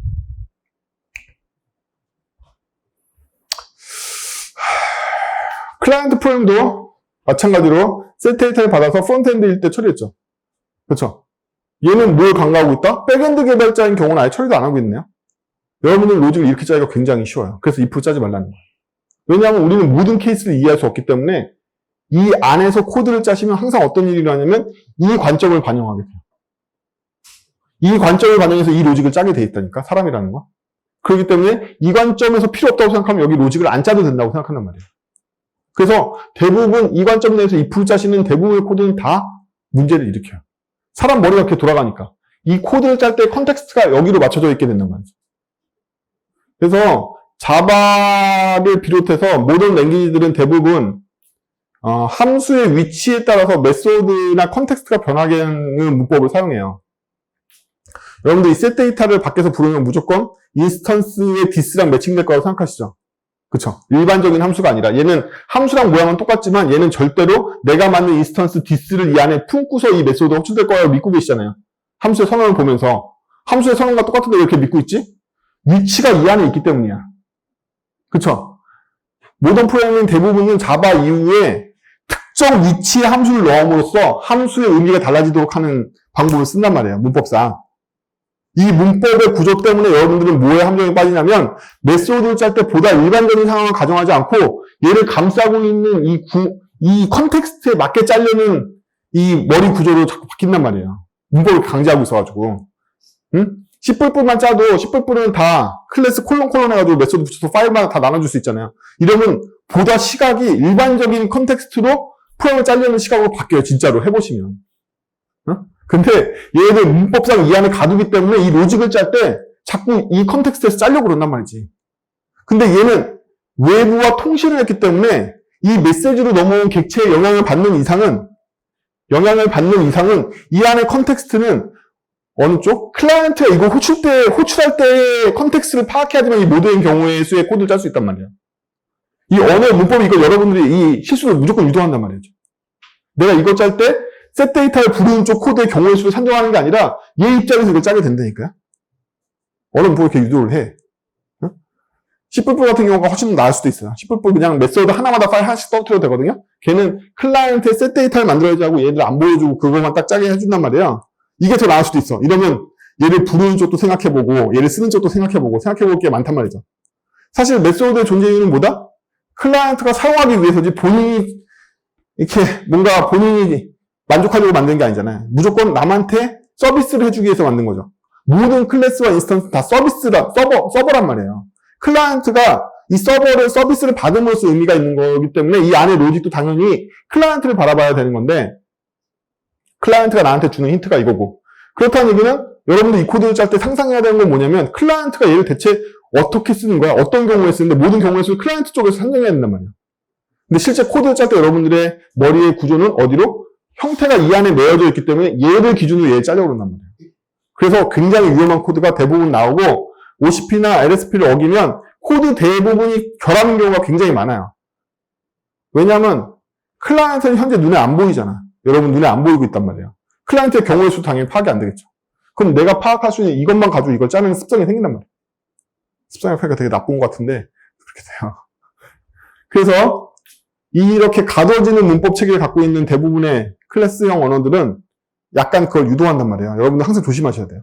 조심하는 방법이 뭐죠? 테스트 케이스를 왕창 먼저 짜가지고 클라이언트가 이런 경우에 이렇게 부르는구나를 많이 알고 있는 상태에서 메소드를 짜는 습관을 들여요. TDD의 진짜 의미는 그거야. 얘가 어느 측면에서 클라이언트 측면에서 얘를 어떻게 사용할지를 보다 시각적으로 확보하거나 생각할 도움을 준다는 게 TDD를 하면서 개발하면 좋은 거지 설계에 영향을 미치는 게 아니라 개별 메소드에 영향을 미칠 수 있죠.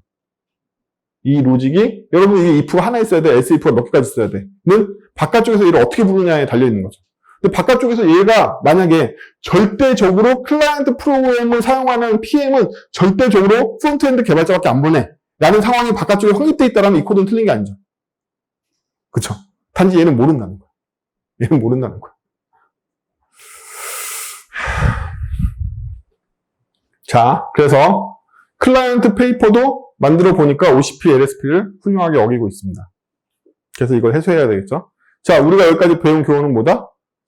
한쪽 클래스가 LSP, OCP를 지키는 것처럼 바꾼다 하더라도 그리고 추상 페이퍼까지 예쁜데도 불구하고 결국에 그걸 받아주는 쪽에서 다시 문제가 이전됐을 뿐이지 이 문제는 해소되지 않았다는 거예요.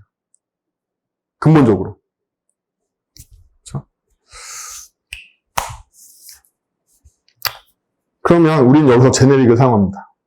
제네릭이 탄생한 여러 가지 이유들이 있지만 수학적 근거로부터 알렉산더 아저씨가 쓴 책을 보면은 수학적 근거로부터 여러 가지 이론을 만들어서 이렇게 등장했는데 그거 말고 객체지향적인 의미를 보면요. 이 문제를 해소할 수 있는 여러분들이 언어적 수단을 갖고 있는 건 제네릭이에요.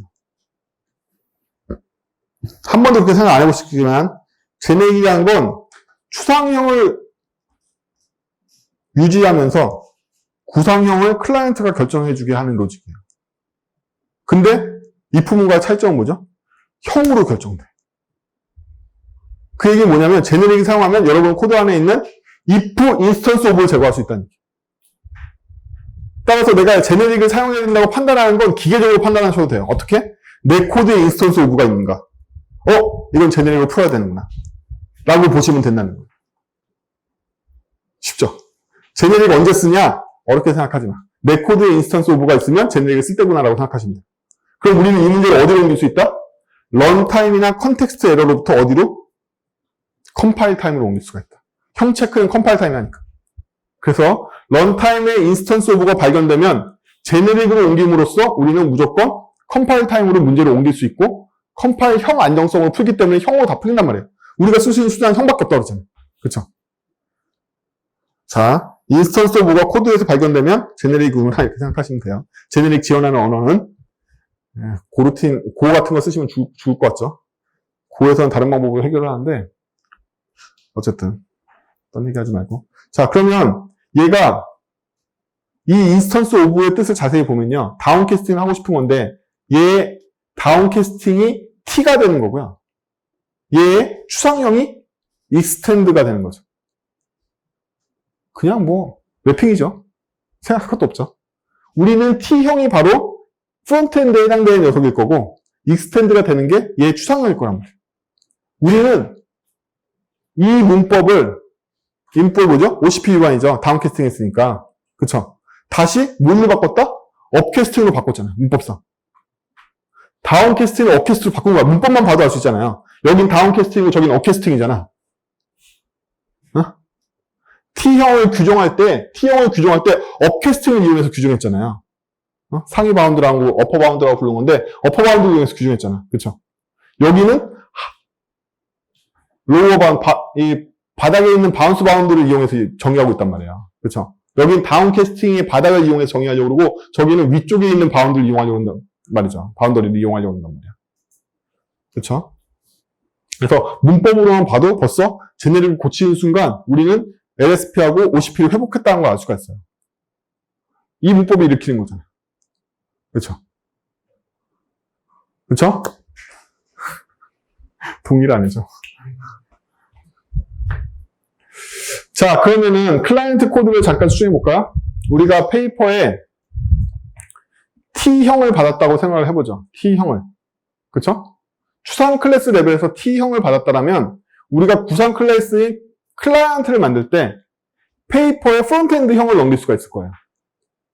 프론트엔드는 프로그램의 구상형이니까. 그쵸? 그럼 우리는 메소드의 정의가 T형으로 되어 있지 프로그램으로 되어 있지 않기 때문에 여기서 구상형을 쓸 수 있게 되는 거죠. 응? 그래서 우리는 인스턴스 오브 도움이 없이 구상형의 내용을 D를 가져다 쓸 수 있게 되는 거죠. 제네릭이 해주는 건 딱 어디까지다? 인스턴스 오브를 제거해 주는 데까지란 말이에요. 오늘 수업이 인스턴스 오브 제거하는 정도 끝날 거라고 생각 안 하고 계시죠? 저희는 완전하게 OCP, LSP를 구현할 거야. 근데 일단 제네릭에 대한 입문 과정인데 제네릭이 해주는 건 딱 어디까지였다? 인스턴스 오브를 제거해 주는 데까지 제네릭이 해준단 말이에요. 그래서 정확하게 우리는 제네릭을 옮김으로써 인스턴스 오브를 제거할 수 있게 됐죠. 대신에 우리는 런타임에 아무 프로그래머나 클라이언트한테 보낼 수 없게 됐죠. 여러분들은 이제 클라이언트한테 백엔드 프로그램을 보내려고 그러면 언제? 컴파일 타임에 에러가 난다. 형으로 막았으니까. 그쵸? 그럼 그 문제는 옛날에 어디에 숨겨져 있었는데 디렉터가 할당하는 런타임 코드 어딘가에 숨겨져 있었단 말이야. 클라이언트의 백엔드 프로그램을 할당할지도 모르는 그 위험성이 런타임에 숨겨져 있었는데 지금은 그러면 컴파일 타임에 에러가 나서 못 가게 되는 거죠. 얘가 하위형을 확정 지었으니까. 그래서 제네릭을 사용하면 클래스가 더 제약적으로 바뀐다. 어떻게? 구상형을 알도록 바뀐단 말이에요. 제네릭을 사용하지 않으면 더 추상형이 돼. 그쵸? 더 추상형이 되기 때문에 페이퍼가 제네릭을 모을 때는 T로 못 받고 프로그램을 받았어야 된단 말이야. 제네릭이 없으면 전체적인 클래스의 구성은 더 추상형을 지향하게 되고 제네릭이 있으면 더 구상형을 지향하게 돼서 이 클래스의 용도가 더욱더 한정되게 만드는 효과가 있어요. 아까까지는 클라이언트가 범용이었잖아. 지금 이 클라이언트는 강력하게 프론트엔드 개발자랑 바인딩이 돼 있단 말이에요. 다른 클래스와 바인딩할 수 없게 확정을 지어버린단 말이지. 훨씬 더 용도가 줄었잖아. 클라이언트라는 클래스를 쓸 수 있는 용도가 확 줄었단 말이에요. 확 줄인 거 덕분에 여기가 확 줄인 제약 범위 내에서만 움직이게끔 코드를 짤 수 있게 된 거죠. 그렇죠? 제네릭이라는 건 이렇게 작동한단 말이죠. 원리가. 그래서 제네릭을 사용하면 인스턴스 오브를 제거할 수 있고 대신에 제네릭을 갖게 되는 클래스는 범용에서 더 구성화된 형 전용으로 바뀌어서 축소가 되고 우리는 대신 런타임의 인스턴스 오브를 완전히 제거하고 컴파일 타임의 형 에러로 바꿀 수가 있다. 거의 뭐 제가 한 거 보면 거의 그냥 기계적이지 않아요? 볼까요? 백. 다시. 거의 기계적이잖아요, 코드가. 쟤네는 이렇게 생각하지 말라는 거야. 쟤네 거의 기계적이다. 쓰는 걸 보면, 제가 쓰는 걸 보면, 여기 인스턴스 오브를 없애려고 그냥 기계적으로 쓰고 있단 말이죠. 무슨 어려운 생각도 안 했단 말이야. 그냥 거의 매핑 레벨을 쓰고 있단 말이야. 이 두 개를 왔다 갔다 하는 코드를 보시면, 백. 없다가 추상용을 만들어주고, 꽂아주고, 이것도 그대로 매핑한 거잖아요. 그대로 매핑하고, 여기 있던 프론트엔드란 형이 여기로 온 것 뿐이죠. 그냥 기계적인 매핑이란 말이야, 이게. 그래서 뭘 달성했다? 인스턴스 오브를 달성하는데 성공했네요. 최소 뭘 어기지 않게 됐다, 이 모든 코드는? OCP도 어기지 않고, LSP도 어기지 않게 됐네요. 위반사항 없잖아. 프론트엔드를 알고 있는데 프론트엔드 것만 썼잖아. 맞죠? 프론트엔드를 알고 있는데 프론트엔드 것만 썼잖아. OCP도 어기지 않았고, LSP도 어기지 않았잖아. 뭘 대신해서? 이 클래스가 범용적인 프로그램을 사용하는 걸 대신해서. 첫 시간에 배웠던 원리죠. 뭐다? 우리는 if를 제거하려면 if에 해당되는 경우의 수의 만큼의 객체를 만드는 수밖에 없고 그 선택은 호스트 코드에 클라이언트 코드한테 맡기는 수밖에 없다고 그러죠. 따라서 얘는 경우의 수 한 가지, 클라이언트가 프론트엔드와 매핑되었을 때는 경우의 수 한 가지로 클래스를 조건 한 가지로 만들어버린 거죠. 만약에 다른 백엔드 프로그래머하고 결합되는 클라이언트는 새로 만들어야 되는 거죠. 걔는 새로 만들어야 되는 거지. 다른 if의 S의 조건이었으니까. 여기 있던 if 케이스 하나에 담당하게 만든 거잖아요. SE 때는 새 클래스를 다시 만들어야 되는 거야. 그쵸? 그럼 그 선택은 바깥쪽에서 디렉터가 하겠지. 그쵸? 응? 선택은 바깥쪽에서 한다는 거지. 클래스는 경우의 수, 아까 있던 if 경우의 수 하나로 줄어든 거죠. 그래서 여기에 인스턴스 오브 프론트엔드가 없어진 거는 프론트엔드가 일로 와서 얘가 프론트엔드 전용으로 만들었기 때문에 그런 거예요. 결국은 그걸 깨달으셔야 돼요. 뭐냐? if를 제거하는 방법은 if 조건에 수행할 애들마다 따로따로 다 객체를 만들어내고 if에 대한 분기는 바깥쪽에서 해줘서 얘한테 밀어넣는 수밖에 없다는 걸 계속 이해하실 수밖에 없어요. 그게 제네릭이 됐든 전략 패턴이 됐든 인터페이스가 됐든 다 똑같은 원리란 말이야. 다 그거야. 우리는 if를 이렇게 제거한다는 거야. 실제 저 if를 제거했잖아요. 그쵸? if를 제거했지만 누가 가져갔을 거다? 클라이언트를 선택한 쪽. 아, 이건 프론트엔드 클라이언트 페이퍼야. 이거는 백엔드 클라이언트 페이퍼야 하고 바깥쪽에 선택하게 됐겠지, 이제는. 그쵸? 근데요, 문제가 있어요. 얘가 더 무겁다고 했잖아요. 페이퍼가 더 무거운 거라고 했잖아요. 페이퍼는 여러 명이 들어오기 때문에 더 무거운 거예요. 그 무거운 여파가 여기 여실하게 드러나요. 아까 클라이언트는 프로그램 매핑되는 애가 프론트엔드 개발자였기 때문에 정확하게 T 하나에 매핑이 된단 말이에요. 근데 얘는 여러 명의 프로그램을 담당하는 로직이었기 때문에 무게가 더 무거운 게 여기서 여실히 들어간다. 무게가 어떻게 무겁지? 이 경우를 다 받아줘야 돼. 아니, 그럼 저게 어떻게 하려고? 그러면 제네릭 좀 배우신 분은 저기에 T와 R을 쓰면 돼요. 뭐 이런 얘기를 세 명이 어떻게 할 건데? 네 명이 어떻게 할 거야? 그러면 개수만큼 만드나? 미친. 그럴 수 없잖아. 그럼 저기다 뭘 넣어야 돼? 구상형으로 해결한다며. 기계적인 매핑이 안 되잖아. 2개 이상일 때는. 그쵸?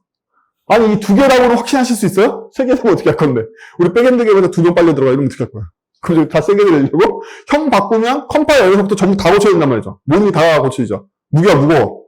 이거 어떻게 할 거야? 이런 문제가 생긴다. 이걸 보니까 왜 페이퍼 쪽이 이 인스턴스로 가니까 훨씬 더 무거운지 아시겠죠? 그쵸? 훨씬 더 무겁단 말이에요. 그럼 이제 와서 다시 프로그램을 넘기고 다시 할까?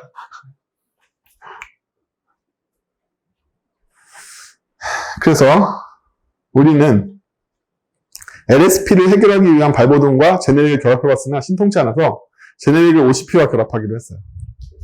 제네릭을 OCP와. 제네릭을 OCP와 결합하는 방법은 뭐냐면 헐리우드 원칙입니다. 묻지 말고 던져. 너무 많이 물어보는 거지 지금도. 왜? 아까도 인스턴스 오브에 2번이나 if else를 2번이나 물어보고 있으니까 많이 물어본단 말이에요. 아직 안 던진 거죠. 자, 그럼 페이퍼는 다시 아름다운 세상으로 돌려놓읍시다. 페이퍼가 안 된다는 건 이제 깨달았잖아요. 그렇죠? 페이퍼는 안 돼. 이게 진짜 현실세계 예제인가요? 예제인 게 이유가 뭐냐면 여러분들은 현실세계 객체 바인딩이 1대1로 이루어지지 않는다는 사실을 아셔야 돼요. n 대 n, 1 대 n 이렇게 이루어진단 말이에요. 그쵸? 이거 경우만 봐도 페이퍼는 프로그래머와 1 대 n 관계를 갖게 된단 말이죠. 그럼 언제나 n 쪽에서 구현하면 언제나 일반화시킬 수 없어요. 이미 여러 개가 들어왔는데 어떻게 일반화시켜? 언제나 1쪽에서 구현해야 돼. 어? 이 책에 나오나 안 나오나? 심지어 컬렉션과 컬렉터의 관계도 마찬가지예요. 엘리먼트가 컬렉터를 아는 편이 더 낫지 컬렉터가 엘리먼트를 아는 게 더 불리하단 말이에요. 왜? 얘가 여러 원소들을 알아야 되니까. 원소가 그냥 부모를 아는 게 나은데. 그래서 이상적인 객체쟁에서는 항상 차일드가 페어런트를 알게 하지 페어런트가 차일드 배열을 갖게 하지 않으려고 그런단 말이에요. 어? 의존성의 무게가 더 틀리기 때문이야. 얘가 더 많은 애들을 알아야 돼서. 근데 자식이 부모를 아는 건 의존성이 가볍단 말이죠. 부모만 알면 되니까. 하나만 알면 되니까. 1대1 매핑이잖아. 이게 1대 n 매핑이 더 무겁기 때문에 1대1 매핑으로 바꾸려고 그러는 거예요. 이 의존성의 방향이 n이 있으면 무겁단 말이에요. 엄청 무거워. 그래서 1대1로 바꾸고 싶은 거야. 1대 n인데 바꿔쳐봐야 n대1 아니야? 아니라는 거지. 방금 부모와 차일드의 관계만 봐도, 그쵸? 부모가 자식을 할 때는 1대 n이었지만, 자식이 부모 할 때는 1대1이잖아. 그쵸? 바꾸면 바뀐단 말이에요. 무게를 가볍게 바꿀 수가 있어. 그래서 의존성 0점을 무게를 가벼운 쪽으로 자꾸 하려고 그런단 말이야. n은 무조건 무거워. 클라이언트 쪽 페이퍼가 프로그램을 다수를 소유하는 게 판명이 돼서 이쪽이 무겁기 때문에 우리는 페이퍼에서 구현을 하지 않으려고 그러는 거예요. 그럼 차라리 딴 애가 페이퍼를 알게 하는 게 낫다는 거야. 방향성이. 딴 애들이 페이퍼를 알게 하는 게 낫지 페이퍼가 딴 애들을 알게 하는 게 더 무겁다는 거예요. 지금 밝혀냈단 말이에요. 방금 그 전에. 그래서 얘는 평화롭게 다시 원래 A가 그 사고치기 전에 모양으로 돌아갔죠. 이렇게. 그래서 다시 페이퍼는 세상에서 제일 좋은 인터페이스인 메소드 없는 인터페이스로 돌아갔어요. 계속 말씀드리지만 인터페이스에는 메소드 없는 게 제일 좋은 인터페이스예요. 대표적으로 자바에는 클론이라는 인터페이스가 있습니다. 클론이라는 인터페이스에 메소드 뭐 있을까요? 아무것도 없어요. 왜 없을까요? JVM이 네이티브 머신에 따라서 시리얼라이즈를 구현하는 걸 JVM 코드 안에 내장하기 위해서요. 그냥 클론 오버리기만 하면 돼. 그럼 내가 시리얼라이즈 해줄게. 상황에 맞춰서 알아서. 뭐 이런 거죠. 마킹만 해주면 된단 말이에요. 마커 인터페이스. 얘는 페이퍼야. 페이퍼의 내용이 같을 리가 있어요? 여러분들 수행했던 프로젝트 중에 비슷한 애들 있어요? 없죠. 완전히 다를 거 아니에요. 걔는 아까 익스코프 치아원치의 D밖에 없는 애들이 대부분이란 말이에요. 정상입니다. 정상이에요. 절대로 추상화 ABC 못 뽑아내요. D가 대부분이에요. 마커 인터페이스는 나머지밖에 없는 거예요. D밖에 없는 거죠. 이거 전체가 D죠? 네. 정상입니다. 굉장히 정상이에요. 아니 무슨 서비스 기획서가 똑같을 리가 있나? 복제하지 않고서요? 물론 맨날 복사 쓰긴 하지만 그쵸? 그래서 여기는 돌아갔고 여기도 그냥 돌아갔죠. 원래 페이퍼로 원래 걸로. 그래서 마커 인터페이스 이하 여긴 다 D다. 다 D다. 프로그래머 쪽으로 제가 페이퍼를 알게끔 바꿨잖아요. 중간 코드 생략했어요. 여러분들 이제 익숙해졌으니까. 아닌가? 어쨌든 자 프로그래머의 업스트랙 버전도 살짝 보여줬었죠, 아까? 템플릿 메소드 버전 보여드렸잖아요. 템플릿 메소드가 setData와 make 프로그램한 것만 달라졌는데, 이제는 paper.setData를 하지 않고, 걔한테 미루지 않고, setData의 책임을 내가 가져가겠다는 거야. 내가. 근데 얘는 추상 클래스니까, 페이퍼를 T로 인식할 수 있고, 페이퍼 T에 대한 처리는 자식 클래스한테 맡기겠다는 거죠. 아까 페이퍼가 추상 클래스 수준에서 T를 가졌던 거와 똑같은 전략인 거죠. 얘는 아까 페이퍼에 해당되는 임플리멘테이션 상위의 추상 객체니까. 얘는 갖고 여기를 위임하는 거죠. 니네들이 알아서 해. 내가 해줄 수 있는 거는 make 프로그램 부르기 전에 set 데이터를 절차적으로 먼저 호출하고 이때 내가 페이퍼 넘겨줄게. 니네들은 어차피 T로 만들어진 쟤네니까 T 알아서 할 거잖아. 네가 T 아니까 네가 알아서 해. 이거죠. 그쵸?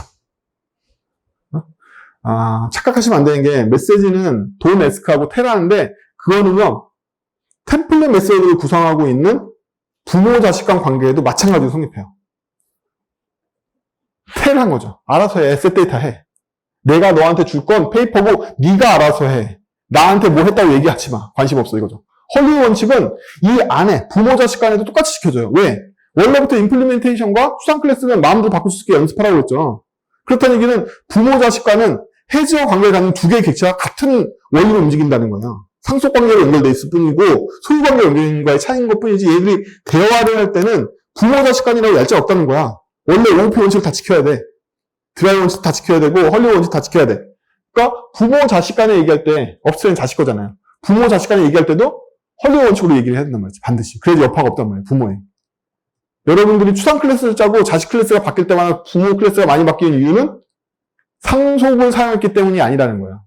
보다 그냥 객체지향 원리를 어기고 있기 때문이야. 객체지향 원칙을 잘 짜서 상속 구조를 가졌으면 자식 클래스의 여파가 일로 올라오기가 굉장히 힘들어지겠죠. 상속에 대한 많은 오해가 있어요.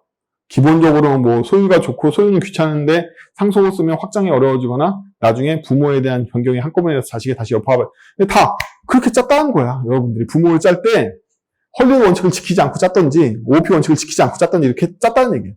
부모도 굉장히 튼튼하게 짜면 자식 클래스를 아무리 많이 만들고 예외를 만들어도 부모도 제법 튼튼하게 버티겠죠. 그렇죠? 대표적으로 스프링이 그렇잖아요. 여러분 다 스프링 상속받아 쓰는 거란 말이야. 거기에 어노테이션 달아놔서 그런 거지. 그러니까 여러분들이 다 인터셉터 같은 거 쓸 수 있는 거고 그런 거지. 템플릿 메소드로. 그래요. 자, 이렇게 해서 자식 클래스가 누구를 페이퍼를 아는 책임으로 밀어버리고 알아서 처리하라고 위임해줬죠. 백엔드 개발자를 살펴볼까요? 백엔드 개발자는요.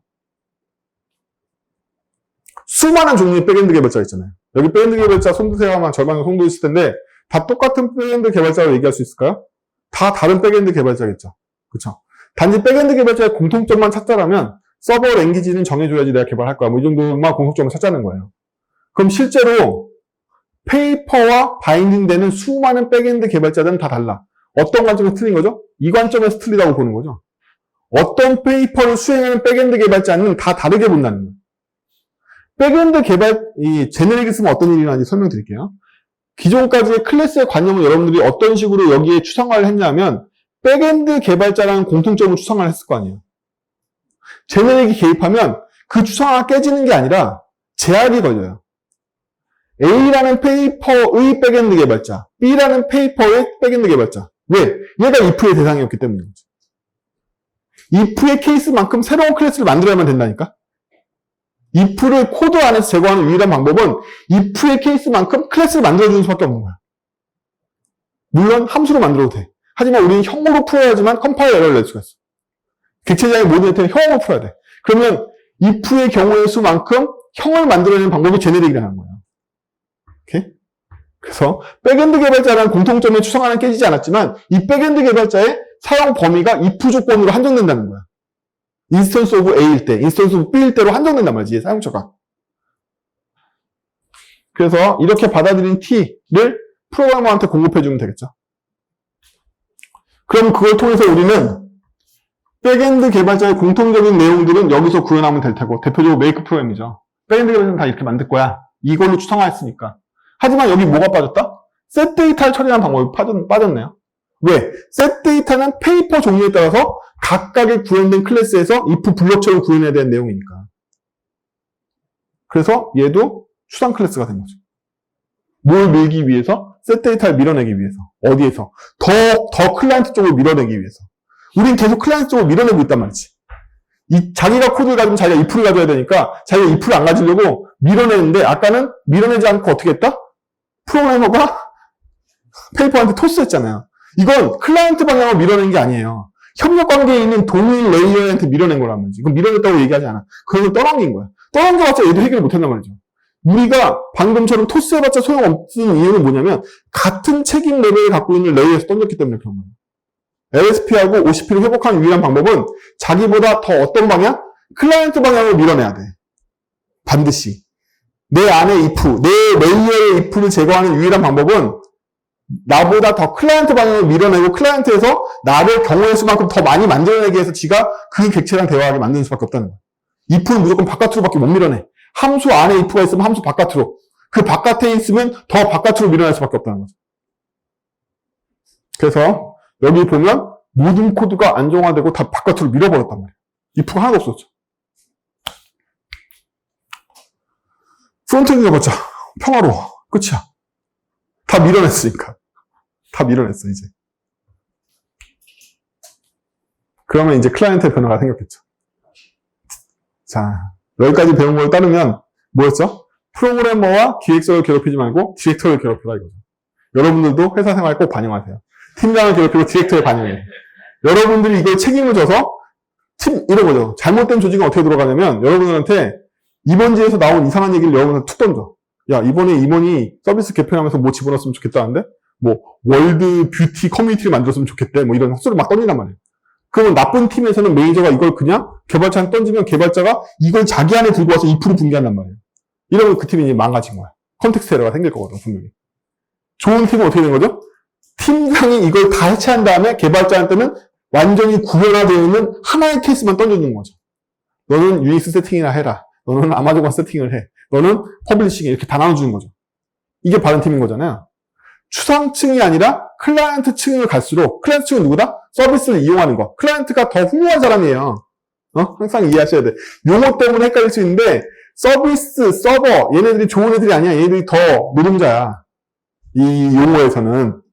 클라이언트는 돈 많은 사람이란 말이에요. 여러분들이 알고 있는 그 클라이언트야.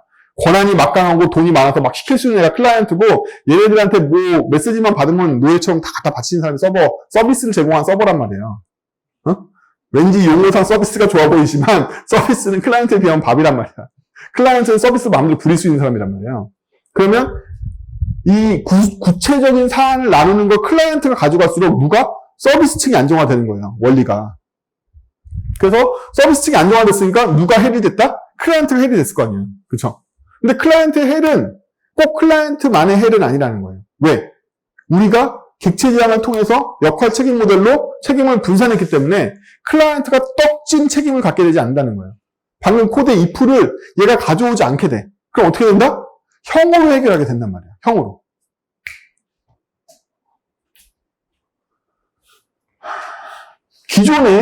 기존에 서버 클라이언트를 처리하는 기존 코드를 보면요.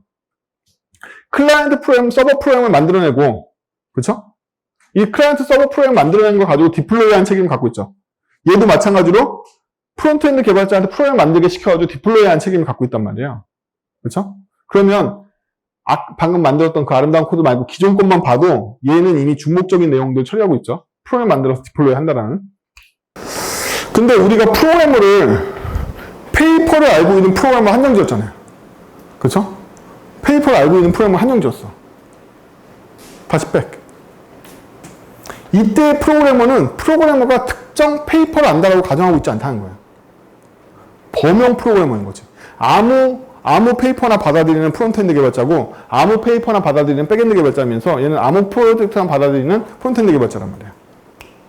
근데 우리가 제네릭으로 프로그래머가 특정 페이퍼만 받아들이게 제약을 걸었으니까 안에 있는 코드가 바뀐다는 거예요. 서버 클라이언트 페이퍼인 경우에 프론트엔드 개발자를 우리는 제약을 걸 필요가 있다. 어떻게? 서버 클라이언트라는 페이퍼만 알고 있는 개발자로 바꿀 필요가 있다는 거야. 여기에요, 여기. 우리는 더 이상 범용 프론트엔드 개발자를 만들지 않아. 우리는 서버 클라이언트만 아는 개발자를 만들어야 돼. 그래야지 if가 바깥쪽으로 빠져나오는 효과가 있거든. 근데 여기 안에도 여전히 if가 없어. 왜? 케이스를 제네릭이 환정 지어줬기 때문에 형으로 확정 지었단 말이지. if 없이. 그러면 얘의 set data 로직은 당연히 서버 클라이언트를 알고 있으니까 서버 클라이언트로부터 어떻게 동작할지를 알아서 서버 클라이언트에 있는 랭귀지만 가지고 오면 돼 라고 바라보는 거죠. 이 안에 코드가 떡지지 않는다. 왜? 이미 역할 모델로 나눴기 때문에 역할 안에 들어가면 그만이라서 이 안에 떡진 if문이 생기지 않는다는 거예요. 마찬가지로 백엔드 개발자도 범용 백엔드 개발자가 아니라 서버 클라이언트 페이퍼만 알고 있는 백엔드 개발자를 만들어내는 거죠. 그럼 이 백엔드 개발자가 set 데이터 할 때는 문서가 서버 클라이언트 문서로 확정되니까 여기로부터 확정되어 있는 데이터를 가져올 수 있게 된 거죠. 그렇죠? 그렇죠? 그리고 프로젝트의 나머지 세팅해주고 클라이언트 프로그램 얻는 건 다 똑같고 정리해서 주면 되는 거죠. 그렇죠? 그래서 아까까지는 어디에 있던 프로그램 아니면 페이퍼에 있던 if문을 토스하고 있었잖아요. if문에 해당되는 경우의 수만큼의 객체를 만들고 그 객체 중에 어떤 객체를 만들어낼지를 얘가 디렉터가 선택한 거죠. 디렉터가 뭘 선택했다? 코드에는 if문으로 안 보이지만 내가 이 코드가 하드 코딩인 게 바로 선택한 거예요. 이 코드가 하드 코딩이잖아.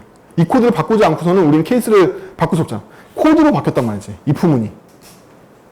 그래서 완전히 동일한 걸 달성했는데 여기에 올 때까지 if가 하나도 없이 달성됐잖아요. 그쵸? if가 하나도 없이 달성돼. 심지어 이 안에도 if가 하나도 없잖아. 어디에도 if가 없잖아. if가 뭘로 바뀌었다? if를 나타내는 케이스만큼의 클래스를 만드는, 형을 만드는 걸로 대체했단 말이에요. 어려워도 반복하세요. 이거를 얻기 전에는 객체 지향으로 짤 수 없어요. 클라이언트를 밀어내야 돼. 그럼 클라이언트는 if문으로 붕괴하는 게 아니라 본인이 선택을 해서 받아. 이거 if문인데요? 좀 이따 보자고, 그것도. 이따 보자고. 그래서 우리는 프론트엔드 개발자 프로그래머 T를 서버 클라이언트로 확정짓는 걸 통해서 각각의 개발자들이 어떤 문서에 대해서 반응할지를 가장 클라이언트에 가까운 객체로 밀어내서, 클라이언트에 가까운 객체는 뭘까요? 추상 레이어 밑에 업셋 클래스 있었죠? 그 밑에 부상 클래스 있는 거잖아요. 추상화 레벨이 제일 말단인 애한테 밀어낸 거예요. 추상화 레벨이 제일 밑에 있는 애까지 밀어내야지만 모든 경우의 수가 객체를 새로 만드는 걸로 해결된단 말이에요. 더 정확하게는 이거 제가 객체를 만들었지, 이거 형이죠? 그쵸? 익명 형이잖아요. 형을 만드는 걸로 해결했단 말이지. 말단형을 더 추가하는 걸로 경우의 수를 해결하는 기법이 이거인 거예요. 그래서 전 구간에 걸쳐서 LSP와 OCP를 어기는 애가 한 명도 없었죠. 디렉터가 프로젝트를 수행하는 전 구간에 걸쳐서 저기 있는 프로그래머에서부터 페이퍼에서부터 걔의 추상적인 백엔드, 프론트엔드, 클라이언트 서버, 클라이언트 전부 다 아무도 OCP하고 LSP를 안 엮이게 됐잖아요. 우리 목적을 달성했는데. 어디까지 밀어서? 마지막 분기가 되는 마지막에 있는 클라이언트 층까지 밀어내서, 형으로서는 가장 마지막 구상층까지 밀어내서. 클라이언트 페이퍼는 더 쉽죠? 아무것도 아니죠? 프론트엔드를 만들 때 그냥 프론트엔드가 아니라 클라이언트 페이퍼 전용 프론트엔드를 만들어내서 여기서 만들어주면 되죠. 여기도 마찬가지 if가 다 사라졌네? 그래서 클라이언트형 전용으로 만들어서 없앴다. 하지만 저 인스턴스 오버가 아까부터 걸리고 있죠? 그거는 디렉터 수준의 인스턴스 오버를 갖고 있으니까 디렉터가 어떻게 그걸 처리할지를 바라봐야 하는데 디렉터한테 형을 주는 건 불가능하죠. 왜죠? 다수의 프로젝트를 소유하고 있기 때문이죠. 페이퍼를 N개 갖고 있잖아요. 아까 맵으로 갖고 있는 거 기억나시죠? 디렉터가 N개의 페이퍼를 갖고 있기 때문에 쟤는 제네릭으로 처리할 수 없어. 그러면 의존성 역전을 시켜야겠죠? 방금 전까지 제가 뭐라고 했죠? 디렉터가 N개의 페이퍼를 갖고 있기 때문에 디렉터가 페이퍼를 추상화하는 건 불가능하단 말이야. 반대로 하면 되겠죠. 가벼운 쪽. 페이퍼가 디렉터한테 서비스를 제공하고 추상화하면 되겠네. 이게 무게가 훨씬 더 가벼우니까. 아까 프로그래머하고 페이퍼의 관계는 페이퍼 쪽이 N이 되는 무거운 관계였지만 디렉터와 페이퍼의 관계는 페이퍼 쪽을 선택하는 게 훨씬 더 가벼워진단 말이에요. 디렉터가 N개의 관계가 되기 때문에. 이게 제가 모르겠네. 저한테는 이 개념이 쉬워서 그냥 설명하는데 영어는 어려울 거 아니에요. 근데 반복해서 이해하고 결국엔 쉬워지는 수밖에 없어요. 저를 보면 전 이거 어렵게 이해하고 있지 않잖아요. 그냥 이거니까 이거잖아 뭐 이런 정도로 설명하고 있잖아요. 실제로 그래요. 한번 깨달음이 오르시면 그러니까 그거라서 기계적으로 맵핑해서 그냥 코드가 여기까지 흘러나온단 말이에요. 제가 지금 여러분들 보여주고 드리는 코드를 제가 5시부터 짜기 시작한 거예요. 7시에 끝내가지고 파워포인트 정리해서 갖고 온 거란 말이에요. 저한테는 그냥 재기함수를 루프를 재기함수를 바꾸는 그런 수준의 코드인 거야. 그냥 일상적으로 일어나는. 근데 여러분들 이 문제를 회사에서 거의 다 해결하시는 분들이 거의 없단 말이에요. 다 다운 캐스팅을 하게 된단 말이에요. 코드의 전체적인 레이아웃을 보면, 디렉터의 코드를 보면 아까처럼 add 프로젝트, run 프로젝트 하는데 run 프로젝트가 가져온 페이퍼에 대해서 if 분기를 하고 있단 말이죠. 그럼 if 분기를 하고 있는 걸 자세히 보면요. OCP 위반을 물론 하고 있죠. 그쵸? 디렉터 레벨에서도 OCP 위반을 하고 있다. 그럼 우리는 여지껏 배웠던 OCP를 해소하는 방법으로 얘를 해소해야 돼. 그러면 if문이 나왔으니까 클라이언트, 더 큰 클라이언트 방향 옮기고 경우의 수만큼 생성하면 될 거야. 뭘? 형을 생성하면 될 거야. 그러면 여기에서 공통적인 부분을 추상화해야 되겠죠.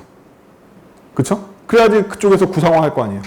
공통적인 부분이 이만큼이죠. 여기서부터 여기까지. 여기서부터 여기까지. 그럼 여기는 뭔데? 여기는 프로그램스만 받으면 되는 표준 인터페이스니까 얘가 뭘 리턴하면 된다? 프로그램스를 리턴하면 되겠네요. 얘도 프로그램스를 리턴하면 되고. 그럼 우리는 프로그램스를 리턴하는 일반적인 인터페이스로 뭘 감쌀 수 있다? 페이퍼를 감쌀 수 있다는 얘기죠. 추상화는 코드로부터 한단 말이에요. 아까 제가 제일 처음에 LSP 했을 때 A 케이스, B 케이스 있으니까 그걸 감싸서 업스트랙 ABC를 만들었잖아요. 그쵸? 이걸 보고서 추상화하는 게 정상이란 말이에요. 이걸 보고서. 얘네들은 공통 로직인데 공통 로직인 이유를 찾아봤더니 이 인터페이스를 지켜준다니까 이 빨간 박스가 지켜줘야 되는 거는 결국에는 프로그램스 배열을 토해내면 돼. 자바는 이렇게 선언하면 여기에다가 하나씩 보내셔도 되고 배열로 보내도 되고 그렇잖아요. 알고 계시죠? 그러니까 추상화를 통해서 가져간다. 추상화 대상은 얘네다. 라는 걸 알 수 있어요.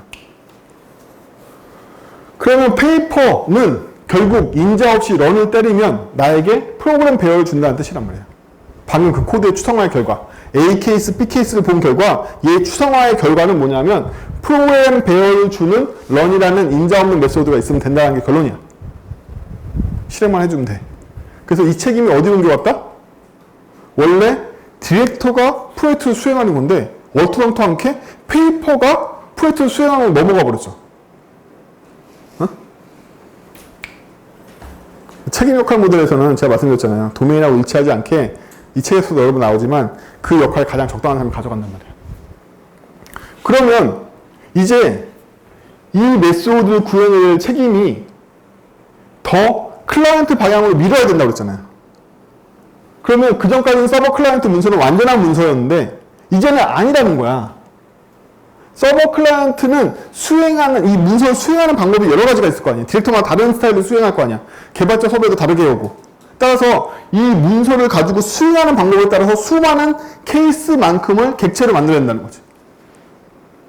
지금 계속 똑같이 반복하고 있는 거죠. 아까 거랑. if문을 제거하려면 if에 해당되는 몸체만큼의 형을 만들어야 돼. 그 형을 담는 그릇이 이거야. 따라서 더 이상 서버 클라이언트라는 페이퍼의 구상 클래스는 구상 클래스가 아니라 예로부터 이걸 다르게 가져갈 수 있는 추상형으로 바뀐단 말이에요.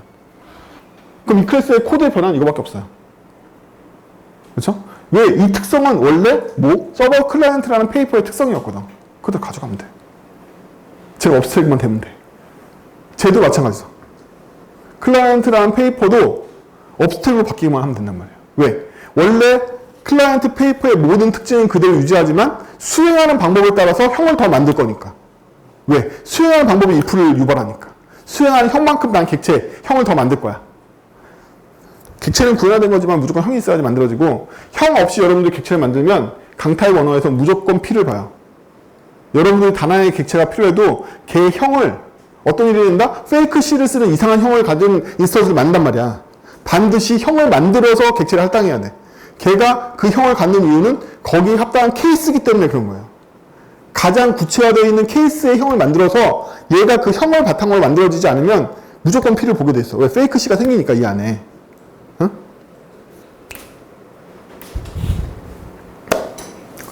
그러면 디렉터는 모든 LSP 원칙과 OCP 원칙을 어느 방향으로? 클라이언트 방향으로 밀어버릴 수가 있게 된 거죠. 더 정확하게 지금은 누구한테 밀어버렸다? 페이퍼한테 밀어버린 거죠. 따라서 우리는 페이퍼 런을 호출한 결과를 프로그램 배열을 받아서 디플로이 때리면 끝나. 됐죠? if가 제거됐네 또. 디렉터까지 우리는 수정할 필요 없겠네. 이제는. 아예. 그러면 더 많이 밀렸네요. 더 클라이언트 방향으로. 디렉터보다 더 클라이언트는 누구예요? 메인이겠네요. 그쵸? 우리는 더 밀어내는데 성공했어. 디렉터가 아까 그림에서 보면 프로그래머하고 페이퍼를 이용하는 측이었으니까 첫 시간 배운 거 기억나시죠? 서양 철학 사조, 상대주의와 합리주의. 합리주의는 상대주의적인 기준을 세울 때 쓰는 거고 상대주의라는 건 보는 관점을 이쪽에서 보냐 저쪽에서 보냐 다르게 보인다는 거죠. 그렇죠? 아까까지 디렉터는 누구에 비하면 프로그래머 그룹과 페이퍼 그룹에 비하면 호스트 방향이었지만 메인에 비하면 서버 방향이죠. 그럼 우리가 클라이언트 방향을 밀어낸다는 얘기는 디렉터보다 더 클라이언트 방향이니까 메인까지 밀어낸다는 얘기네. 그쵸? 메인까지 밀어내는 거야. 더 엄밀하게 얘기하면 여러분들이 객체 지향 설계에 성공했으면 모든 if 케이스는 어디까지 밀려야지 끝난 거다? 지금 보면 알겠지만 메인까지 밀려야지 끝난 거야. 그 전까지는 어딘가에선 다운 캐스팅을 하고 있을 거야. 어딘가에서는 LSP하고 OCP를 깨먹고 있을 거야. OCP, LSP를 하나도 안 깨먹고 있다는 얘기는 어디까지 밀렸다는 얘기냐면 모든 경우가 다 메인까지 밀렸다는 얘기야. 메인까지 밀리면 드디어 우리는 뭘 하죠? DI를 하는 거죠. 응? 메인까지 밀리면 메인에 밀려있는 코드를 일일이 만드는 게 아니라 DI를 통해서 주입하는 걸로 끝내고 그래서 DI가 성립하는 거란 말이에요. 여러분 코드가 왜 DI가 잘 안 되냐? LSP하고 OCP를 어기고 있으니까 DI 솔루션이 소용이 없는 거지. 메인까지 밀어내야지만 DI가 작동한단 말이에요. 응? 뭐래. 자, 그래서 디렉터가 이거밖에 필요 없게 됐어요. 왜냐면 페이퍼는 다 밀어버릴 거든. 그쵸? 이제 모든 책임은 페이퍼가 한다. 자, 이제 저희 진짜 메인까지 왔어요. 드디어. 여기까지 메인을 안 보여준 이유는 메인이 다 밀어낸 모습만 보면 되기 때문에 그런 거예요. 그러면 메인에서 디렉터를 만들겠죠? 그럼 디렉터에게 프로젝트를 추가합니다. 여행사의 프론트 개편. 저희가 곧 할 일인데 이런 걸 하게 됩니다. 클라이언트 전용 프로젝트잖아요? 그래서 클라이언트 프로젝트를 만들고는 있지만 얘는 그냥 평범한 클라이언트 프로젝트가 아니야. 그럼 어떤 클라이언트 프로젝트다? 클라이언트 프로젝트의 추상화한 느낌을 다 갖고 있는 수행 방법이 이거인 클라이언트 페이퍼인 거죠. 수행 방법이 이거인 클라이언트 형인 거야. 형이 다른 거죠, 아예. 좀 뭐 아시죠? 괄호 다음에 중괄호 오면 이거 형 만드는 거, 익명 클래스. 형을 새로 만들어야 돼. 케이스에 맞는 형을 새로 만드는 거야. 이게 바로 if를 제거하는 원리인 거야. 따라서 이 안에 뭐가 기술되어 있다? 수행 방법이 기술되어 있는 거죠. 수행 방법을 보니까 프론트엔드 개발자 한 명 섭외해서 걔한테 프로그램 받아내가지고 얘를 디플로이 항목으로 보고해주는 수행 방법을 갖고 있어. 근데 이 프론트엔드 개발자는 섭외해야 할 때 이런 프론트엔드 개발자를 섭외해야 돼. 여러분들이 역할 모델을 제대로 짰다면 이 안에 코드도 if로 떡칠되지 않고 각각의 객체 생성 구문으로 바뀌어 있었단 말이지. 더 정확하게는 제가 자꾸 객체 생성하고 섞어 쓰는데 결과가 객체 생성인 거고 형을 생성하는 문법으로 다 바뀌어 있단 말이야. 이 안도. 얘도 밀려있지만 그 안에 놈도 다 형을 만드는 걸로 바뀌어 있단 말이지. 싹 다. 그래서 안전하게 할 수 있죠. 여기에 그래서 이제 런 프로젝트 하면 돼요. 이렇게. 아 좋다. 그럼 if에 대한 모든 것들이 다 어디까지? 메인까지 밀린 거네요. 그쵸? 이제 우리 이거 주입해주면 되는 거잖아. 에드 프로젝트 여행사 이거 주입해주면 되는 거잖아. 이제 드디어 DI가 갈 수 있단 말이지. 여러분들이 DI 쓰시면 안에 굉장히 추상 레이어에다 막 오토바인딩하고 오토와이어도 하고 막 이러잖아요. 그러니까 프로그램 엉망진창이 되는 거잖아. 원래 말단만 오토와이어 해야 되는 거야. 제대로 객체 지향을 했으면 말단 외에는 오토와이어 할 애가 없어. 실제로는. 뭐 어쨌든 근데 여러분들 보면 추상 레이어에서 연결관계 전부 다 오토와이어 다 들어가 있으니까 나중에 디버깅도 안 되고 못 찾고 이렇게 되는 거잖아요. 그쵸? DI 쪽으로 밀어야 돼요. 근데 여기에 재밌는 일이 하나 있어요. 셋 프로그래머라는 인터페이스는요, 원래 페이퍼, 더 정확하게는 서버 클라이언트 페이퍼가 외부에 자기의 속성을 갱신할 수 있는 메시지를 허용해 주려고 만든 메소드죠. 근데 이제는 클라이언트 본인이 형으로 확장했기 때문에 외부용 메시지가 필요 없게 돼서 보안성이 더 높아져요. 클래스의 은닉성이 더 높아진단 말이에요. 사실 셋 프로그래머는 전형적인 세터의 노출이죠. 클래스의 은닉성을 깨먹고 있잖아요. 스테이트 오브 매니지먼트가 본인이 아닌 딴 사람이 하게 만들고 있잖아. 그쵸? 근데 우리가 객체 지향을 제대로 해서 끝까지 마지막 형을 밀어낼 수 있다면 클라이언트 페이퍼의 속성에 대해서 외부에 밀어낼 이유가 전혀 없는 거죠. 왜? 묻지 않고 본인이 수행하면 되기 때문에 그래요. 그래서 여기가 이렇게 바뀌어요. 아니 내가 내 속성을 갱신하겠다는데 누가 뭐라고 해요. 이렇게 되는 거죠. 그래서 아까까지 있던 프론트엔드를 포함하고 있는 실행 양식이 디렉터에 있을 때보다 한층 더 은닉성이 올라갔죠. 그쵸? 아까까지는 프로그래머가 말이 뭐 프라이빗인 거지 퍼블릭 메소드로 공개되어 있었잖아요. 근데 우리가 제대로 LSP하고 OCP를 수행했더니 프로그래머라는 속성에 대한 은닉성이 더 올라갔단 말이에요. 그래서 실은 여러분이 짠 클래스에 프로텍티드나 프라이빗 같은 거 말고 퍼블릭이 난무하거나 퍼블릭과 연동되어 있는 게터 세터가 난무하는 것만으로 이미 설계가 잘못된 걸 알 수 있다고 사람들이 얘기하는 이유가 그거야. 제대로 설계했으면 이렇게 될 거거든. 그럼 얘는 상속받았으니까 프로텍티드 수준으로 내려갔겠죠. 올라갔겠죠. 보안 수준. 옛날에는 세터를 통해서 퍼블릭이나 마찬가지였잖아요. 그쵸? 직접 보이지 않을 뿐인 거지. 근데 이제 진정으로 프로텍트 수준이 올라왔죠. 은닉이 진짜로 이루어진 거죠. 나만 내 프로그래머를 관리할 거야, 이렇게. 그래서 우리는 실제 클라이언트라는 페이퍼 클래스에서 이렇게 퍼블릭 역할을 하던 거를 제거해 버릴 수가 있게 됐다. 얘를 어떤 수준으로? 프로텍티드 수준으로 올릴 수 있게 됐다. 자, 서버 클라이언트 프로젝트도 마찬가지죠. 예. 그냥 서버 클라이언트 페이퍼가 아니라 이러한 수행을 갖는 서버 클라이언트 페이퍼로 한정되는 거죠. 그렇죠? 지금까지는 메소드 위임만 했기 때문에 이때는 제네릭을 통하지 않았잖아요. 왜 제네릭이 안 통하도 되죠? 페이퍼와 디렉터가 1대1 관계이기 때문에 그래요. 그게 무슨 얘기야? 디렉터가 추상형이 아니잖아. 디렉터가 구상형이었잖아.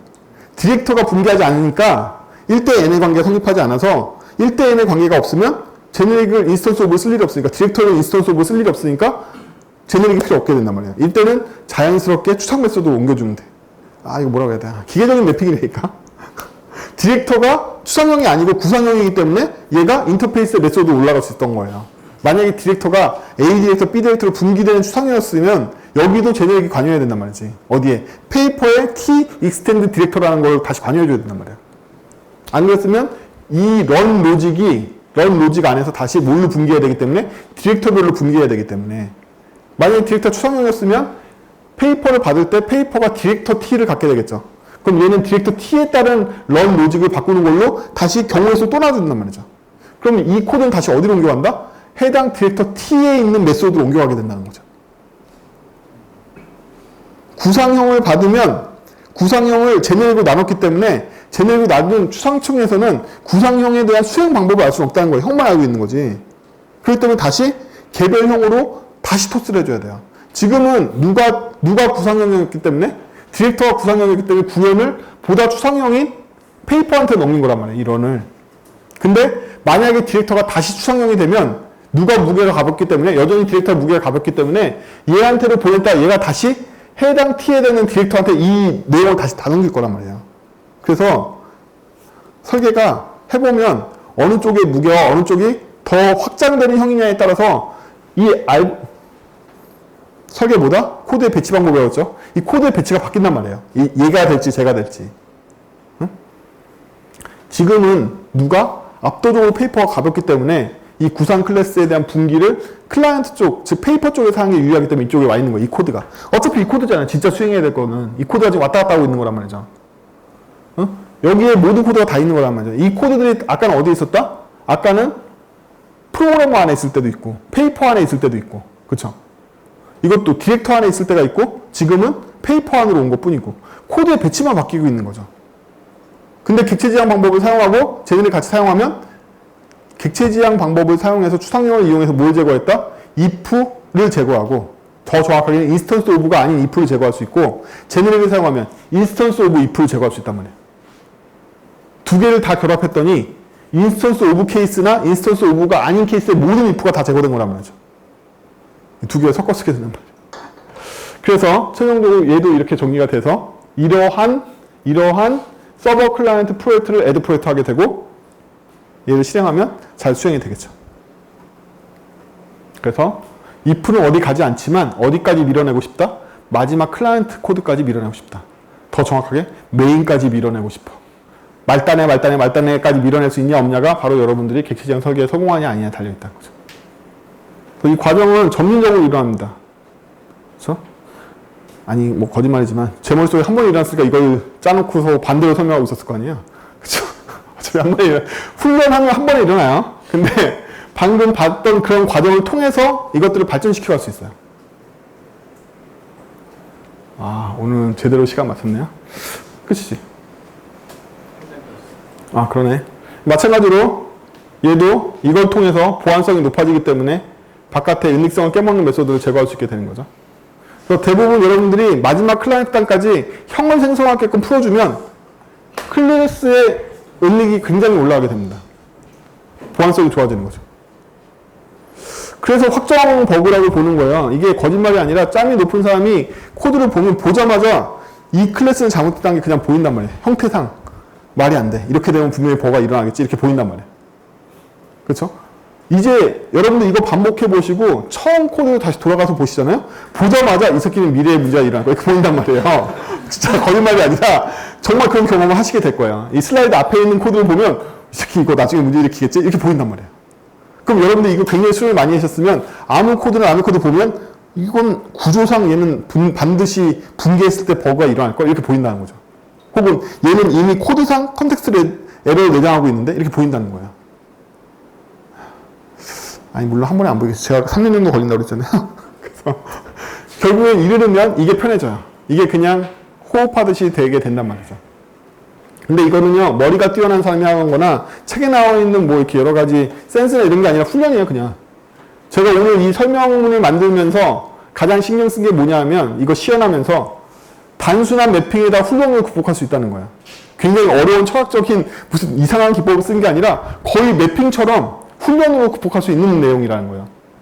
처음에 저랑 시작했을 때 8시에 시작했을 때는 야 이거 다운 캐스팅 못 피할 것 같아 이렇게 생각했던 게 그냥 이렇게 기계적으로 해결할 수 있을 정도로 훈련을 통해서 풀어줄 수 있는 거지 대단한 무슨 능력자가 머리 좋은 사람이 이렇게 하는 게 아니라는 거예요.